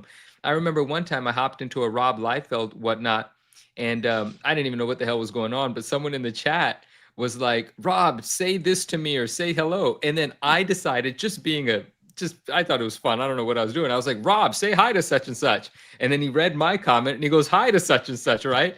And it was such an interesting little situation that took place. Like, how did he acknowledge us in the chat? It's kind of cool. So regardless, I don't have anything like too clever to say about it. I haven't thought about it much. I think it makes perfect sense to go straight to the consumer, right? And I think it's a cool opportunity for the collector slash consumer. It is probably a little frustrating that these are all bid-based opportunities, right? You're not just having the opportunity to buy, you're having to fight for it. And that's not great for everyone. Like, I don't necessarily want to fight in that limited space of time for things that I want. But I think that engagement is quite cool. And I totally understand why creators would go direct to collector. I guess that's what D to C means now, direct to collector or something. I remember when Todd used to do those drawings. He used to have like a Facebook where he'd go live and like do these incredible drawings, like from scratch. Like, we're gonna draw Spawn today, we're gonna draw Spider-Man today, we're gonna draw all these characters. It'd be like 30,000 people watching him do this live, and that it was just a great intimate experience of him working. I guess it's almost like the same thing. Yeah. I agree. I just feel like the incentives are there. You know, like you could just see like where things are going 5-10 years down the road. You know, like how everyone's going to go to the path of least resistance, you know, even with their collectibles. So whether they're Todd McFarlane selling or they're somebody who wants his autograph, you know, whatever is the cheapest, most efficient way to get it is going to be the way in which I do it. And that's just kind of sad, you know, because I think Comic-Cons are really, really cool, but they're just really also very expensive. But I'm still going to go to New York Comic-Con. That's going to be a lot of fun. Yeah, I will tax one day. write-off, of course. Yeah, exactly. New York tax write-off con. I do think on the con thing really quickly, I think for a lot of folks in this, and I don't know how you like there's no value you could place on this, but I think a lot of people just kind of enjoy, like, I don't want to say enjoy waiting in the line, but it's like, it goes back to like that thrill of the hunt type thing. It's like, this is going to be a challenge for me to get all these, or like, this is like something that took me multiple trips over multiple years to complete like this thing. Kind of like, what was that, like a month ago we talked about that magazine that guy had all the Marvel signatures in. There was probably something to that where that guy probably could have got these things more efficiently by just going online and purchasing it or sending it in for a signing event or something like that. But there's something about that, like, no, like, I remember when I went to Heroes Con in 2006 and this crazy thing happened while I was there, or I got this one at Comic-Con in 2025 and I got to meet Swaggle House for the first time. Like, I think there's an aspect of that I don't know how you put. Some people are going to look at that and be like, that's the stupidest shit ever. I could just go on eBay and just buy this right now. But some people kind of value that story behind it, or that trip, or that memory, whatever you want to call it, of that experience. I was gonna say, it's the experience. That's exactly what it is. It's a memory and an experience you're gonna get by only doing it that way. And I do want to add this. You guys are right. The experience, that memory, the in-person is a different thing altogether. But I do want to say this part. When I'm imagining what it feels like to watch Todd McFarlane on a Whatnot stream, because I haven't had the time and I haven't made it to do it, I'm thinking of it being intimate, like it's Todd. Now I just remembered that these are like also in collaboration with like CGC and grading companies and things like that, right? And that part of it is not what I'm talking about. Like that, I'm being a bit of a hater here, but I don't want to see a CGC rep hyping up the sale. That I don't like. I don't really care about that. And that's just my truth. But like, if it was just Todd selling something from his living room, that seems really freaking cool to me. But turning it into a corporate thing makes me want to throw up in my mouth a little bit. Yeah. So I'm curious. Do we know like what the sold prices look like on his? Like, was stuff selling extremely crazy, or was it like in line with what like a Todd book autograph would sell for? I don't know if you went back and looked at the sold history. I didn't look at the sold, but I got like testimony from people, and they just said like, "Oh yeah, dude, like massive premiums on everything." So I think that people are paying for, like you guys said, some sort of experience, you know, a premium memory within it. But I think what you said, Rob, is go ahead. Oh, I was just gonna say I just saw this actually right before we got on this live stream. Jake LaRavia, who is like a role player at best for the Lakers. His game used jersey sold on Sotheby's, which is like the official partner of the NBA, sold for like $500 because he's like not that important of a player at all. But he went on Whatnot and sold them himself, and they went for like $2 to $3 grand. Oh, The wow. exact same, just a game used, one of his random game used jerseys sold for, what is that, 5x, because it was him selling it on Whatnot versus Sotheby's selling it. I'm saying, you know, between athletes, artists, creators, actors, writers, like whoever it is in entertainment, I think, you know, 5-10 years from now, every single one of them will have their own Whatnot stream. I think that that's probably just where we're going. Well, Manu, Yes. kind of towards that end of the show here, where we might have to do a little bit of a Manu's minute. I have a couple lightning rounds at after, but I want to make sure that we give Manu a full minute here. He is chewing on Blue Chew, so sponsored by insert erectile dysfunction drug here. Yeah, we're gonna triple shill Blue Chew, even though they're not actually a sponsor of the show. Okay, I'm gonna sip some water. I'm gonna take a deep breath. I just have a question for you guys, and it's related to just something that I personally believe, and maybe I'm taking this too seriously, but I don't think so. Like, no, and I would love to hear what some of our friends in chat think about this. So we spoke a few weeks ago about this well-established collector, this sort of like, you know, recognized name in certain communities of Marvel cards and original art related to Marvel cards and things. And excuse me, it's kind of a high profile guy in that regard. And people have done quite a lot of business with him, and he owns a lot of cool things. He sold a lot of cool things. And then he started scamming. And I don't know how far back the scamming went, but we only recently discovered it, realized it, proved it, provided evidence of it, so on and so forth. And it wasn't just small things. There are some fake sales on his eBay page in the $1,000 range where slabs have been opened up and lower grade cards have been put in, Star Wars cards, Marvel cards. And then he, you know, famously now did the FF48, that $30,000 or whatever eBay sale of a 9.8 FF48, where the copy that was originally encapsulated is not the one that he sold. A lower grade copy was put in. And people know who he is. And there are some institutions and some companies that he was involved with that they silently parted ways, but publicly couldn't make any statements because they just didn't want to. They had more on the line. But there are also people that I know and people that I'm privy in situations that I'm aware of where, and I said as much. I said this, that there are going to be people that won't say anything. And there are going to be people that, for whatever the reasons are, maybe that person has things that they want, or maybe they have things that they want to sell to this person. Because this person from time to time spends money and has money. For some reason, I don't know why he scams. And sometimes he scams to the tune of $30,000, $40,000, right? I'm not sure what the guy's deal is. But it was painfully obvious to me that there were people that had a benefit in keeping that relationship, and so they didn't speak out, even when it was other people that they were close to, friends with, that were being thrown under the bus by this individual or being taken advantage of by this individual. They still played stupid and kept their mouth shut because they're protecting whatever their potential benefit is. Or I mean, I could use a better word here, but you guys know what I'm saying. And so I have a group of friends that we discuss things with in private, and these are some of the thoughts that we had explored. And now different groups, right? Like the Marvel card community, a lot of it communicates in Facebook groups and these member-only groups, and you have to like apply to be a member of these groups, like these things that I'm not interested in partaking in. But certain people start groups and hundreds of people become members, and some people let this guy in. Into multiple groups after the fact. They know what he's done, but for whatever reason, they're accepting him back. I don't get it. Like, I think you got to draw a line in the sand. I don't care what you have. I don't care what you're willing to buy. You're willing to steal from people, scam people. You got to be shunned from the community, right? Like something else has to be more important than the stuff. We love this stuff. That's why we're here. There's no question about it.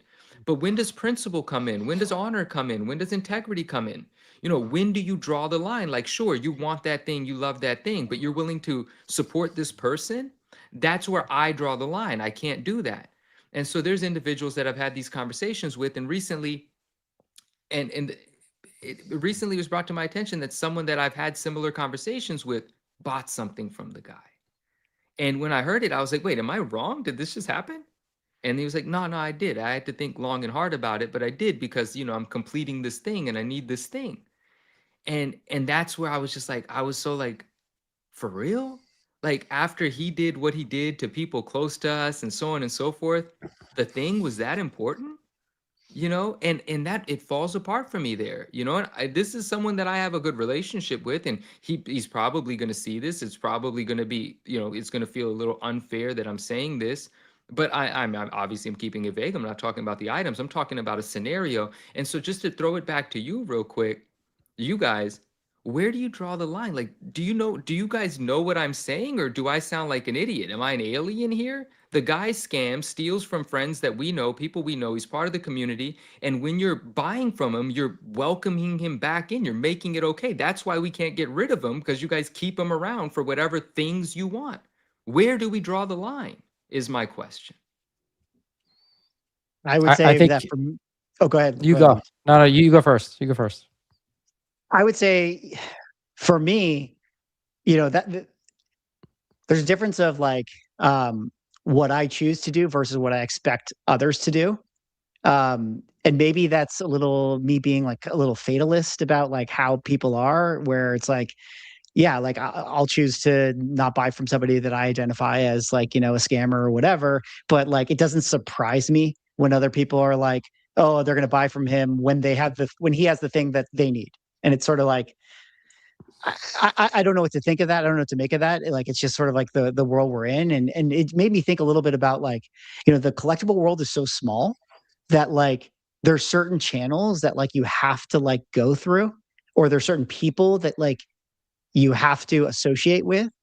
And like, even like, you know, if you're, let me think of like what it says, like if you're like a dealer, like there's no not being friends with CGC or PSA or whoever, right? Like you can be like so angry at everything that they've ever done, but like at the end of the day, like you're still going to use them, you're still going to like rub elbows with them. And to your point, where do you draw the line? I don't know. I don't know, because I think if it's people's business, they're not gonna stand on business, if that makes sense. Like they're just going to continue to agree to kind of keep going. It's disappointing to think about that. And I wish I had something more interesting to say or wrap it up with. But yeah, that's kind of where I'm at with it. It's like to me, it's like I'm fortunate where it's like, because it's not my main business, I don't have to partake. But for others, like if it is their main business, like I understand it, even though if I don't accept it. For me, I just think, you know, if you've been in collectibles for, you know, a while now, I hate to say it, but there's just really not, there's a lot of great people in it, but when any type of collectible market, it seems like there's always a bunch of people who have been doing this for a really long time and are not the greatest of people, and they will do anything they can to make money. And unfortunately, some of those people are the biggest pieces of shit out there. And anytime there's an opportunity to make money, it seems like they're always able to rear their heads. That's why, you know, for me, what I've learned over the time being collectibles is that you really have to pick and choose who you deal with. You have to form relationships. You have to go to other people who you do trust to kind of vet certain people. It's just the way it is. If you know nothing about a certain hobby and you want to get into it, the first thing I would do is talk to someone who you do know and you trust to go ahead and find out if it's okay to buy from someone, especially if we're talking about high dollar items. Like you can't just go in blind, even if the person's been in this industry and this space for a really long time. You just can't do it because there's too much risk right now with everything that's gone on, at least for me, what I've seen over my time frame. So unfortunately, anytime there's money involved, there's stuff like this that happens. But as to the fact of why we keep letting these people into our space, I hate to say it, but there's other people who deal with them that want to make money as well. And they'll go to the ends of the earth. It's like what George Carlin said, one of my famous comedians, one of my favorites, that said, you know, they're all in this club, and guess what? You ain't in it. Yeah. What do you think, Rob? I think someone in chat summed this up the best. Collectibles are a completely unregulated market, and they bring unregulated people into that market, left, right, and center. Like That is definitely for across sure. any category of collectibles, cards, comics, manga, coin, whatever, you name it. There's no rules and regulations in this space, and we've seen how that has played out over and over and over again. And as Swaggle House and I have talked about a million times, we have very short-term memories on this stuff, both with companies and people, where people and or companies do really dumb shit that should bury them in any logical person's mind, and then 2 weeks later we're on to the next thing and no one cares about the last thing. There's no repercussions for an auction house completely leaking everyone's information potentially, or shill bidding, or a person scamming someone, or someone mega bidding, or whatever. They disappear for a few weeks, no one talks about it, and then there's been 3 other controversies because we have the attention of, you know, a 16-year-old girl on TikTok. Yeah. To round this off, and on a kind of an amusing, still on this topic, but this guy, a new product comes out. Some people will remember this, some people won't, and some people might not know. But this guy, a new product comes out, and he begins to sell fake one-of-ones from the product that he made. Some of them 5K, some of them 30K. How do you have the gall to fake a one-of-one, knowing that eventually someone's going to pull the one-of-one? How ridiculous do you have to be? That's what I would have thought too, except that when PSA put out the report, you got people sending in fake Honus Wagners, which is not a one-of-one, but like by all means is effectively a one-of-one. Like, I'm like, man, if people can do it, they'll do it. It's insane. So that, anyway, that's the sort of person he is. It's interesting. I would never do any business with him. That's just me. I don't care how bad I want the thing, what the thing is. There's some things that just mean more than supporting a person like that to me. So yeah, I think that there's a spiritual aspect to your collecting. You know, it's good for your soul to like do things right as best you can, interact with good people, like Lauren said, and yeah, pay attention if you know, certain people get called scammers out there. You know, definitely stay away from them. All right, well, we got a few more minutes here, but I'm just going to kind of lightning around a couple other little interesting topics. We don't have to go too much on these, but I figure we should just address them because I think that they're interesting. I mean, I made a video talking about how comicbook.com is now doing their vending machine. I mean, Rob, like, just like clockwork, you know, here we are 18 months behind, you know, cards, and yeah, everyone's getting into it. Like, I cannot believe comicbook.com is now doing a vending machine. I mean, I guess I can believe it, but I don't know. Say, you guys have thoughts on this? I think this was one of my number one predictions for this year. Was that, you know, you guys are going to head down the gambling route. Yeah. Well, we're definitely in it. Another interesting story. eBay is run by a bunch of losers, says GameStop CEO Ryan Cohen. Honestly, I watched a bunch of Ryan Cohen interviews. I like this guy. I kind of want him to take over eBay. Half cash, half stock. What's so complicated about that? That's one of the great memes, I think, from here on out. I will say that in his interviews, I did pick up one thing that he said is like, you know, if some people asked him, like Piers Morgan, like, how do you plan on like growing eBay or whatever? And he did put a point of emphasis on live shopping. So I think like a big page out of his playbook is definitely going to be like, hey, we cannot let whatnot continue to be the dominating thing. We got to get eBay live popping. That's where he would go. So whether that's good or bad, whatever you guys think about it, if he did take over eBay, I think that that's going to be a massive point of emphasis. I think Whatnot, of all the collectible companies, and they're not truly a collectible company, but like they're very collectible dependent. I think they're the one company that could actually fall. Like that in 5 years we're like, oh, I never thought Whatnot would go anywhere. Then, like, remember when people used to buy on Whatnot all the time? Yeah, it could happen. Which is like, I mean, I don't know if that's a hot take or not, because they're worth like $1 bajillion, but it just seems like, I don't know. I just feel like of the current major players in the space, they're the ones that I could potentially see getting leapt. Whether it's by eBay or a new player, I don't know. I think eBay is probably the most likely, eBay's biggest problem, and this is something Cohen's talked about, is they move so slow. They are not nimble when it comes to making changes in a very quick evolving market like collectibles. Would you say that, because I do not have an emotional connection with Whatnot, but I could be not most people because I don't engage with it enough. But is it fair to say that collectors have an emotional connection with eBay? Like eBay and us go way back. Like, does anyone else feel that way? Is there like some warm nostalgia, fuzzy feelings for eBay? Because I kind of have that. The thing is a generational divide of we do, but I don't know that the 16 to 25-year-olds do. Fair, very fair, very good. And I think the young generation, the Gen Zs, the Gen Alphas, to them, Twitch and I guess Whatnot are like, it's like live. Like, how am I doing anything that's not a live chat? Like that to them, that's weird. I am old. You are right. Yeah, this would be like us, 20 years ago talking about like why Beckett magazine was so important, and today it's completely irrelevant. Like, shout out Wizard. Yeah. Hey, shout out to Beckett though, because they are coming up with new labels. Oh, yeah, Rob, what do you think about these ones?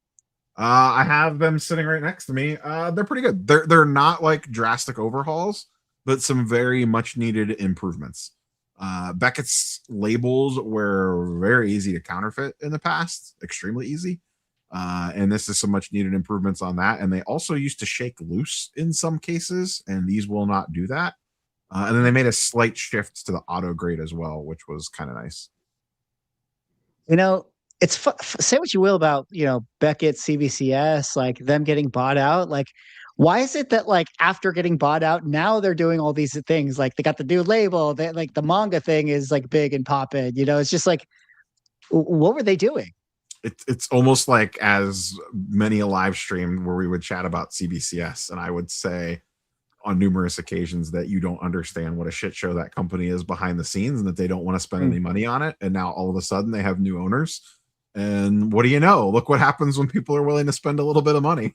Yeah. Yeah. Definitely seemed like new ownership, new blood, new ideas coming out of them. Speaking of new ideas, new things, graded physical music sales are heating up. 50 Cent's album, $1,000. You got the Beatles, $299. Limp Bizkit, $500. Steve Aoki, $380.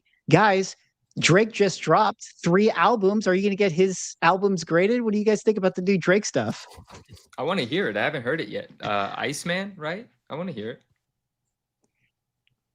it. Lawrence, not a Drake fan. Not my thing. Like back in the day, we could talk about vinyl, but new stuff.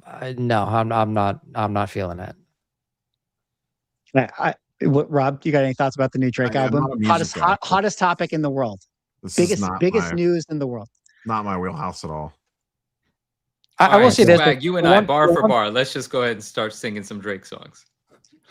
Oh my God. I don't know if that would be a good look right now. I think he self-owned with his album drops here. Lawrence, I did not mean to cut you off. What were you saying? No, I was going to say it's good to see that like old physical media, all of it seems to be coming back right now. Not just like records and whatever. All old physical media, it seems to be really popping. And I think it makes a lot of sense. Records are meant to be listened to, not slapped. Yeah, dude, that's going to be the best. Yeah, records are meant to be listened to.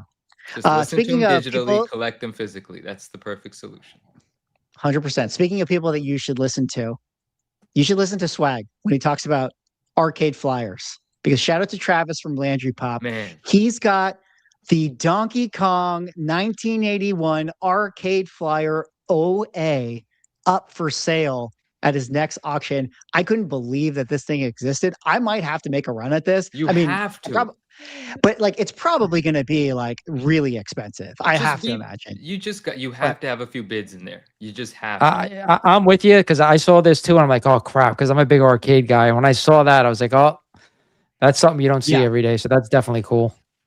Yeah, I just felt like, I'm going to be like you said, Manu, when I made that video, it's gonna age well. It's going to age well. It's going to come back and be like, yep, these arcade things actually were pretty cool. I mean, what are the chances? Look at the timing here. That video is a few weeks ago. I never saw that image before. I never knew about it before. Now the original art is for sale. I'm not saying that one thing's related to the other, but universally, it feels like one thing's related to the other.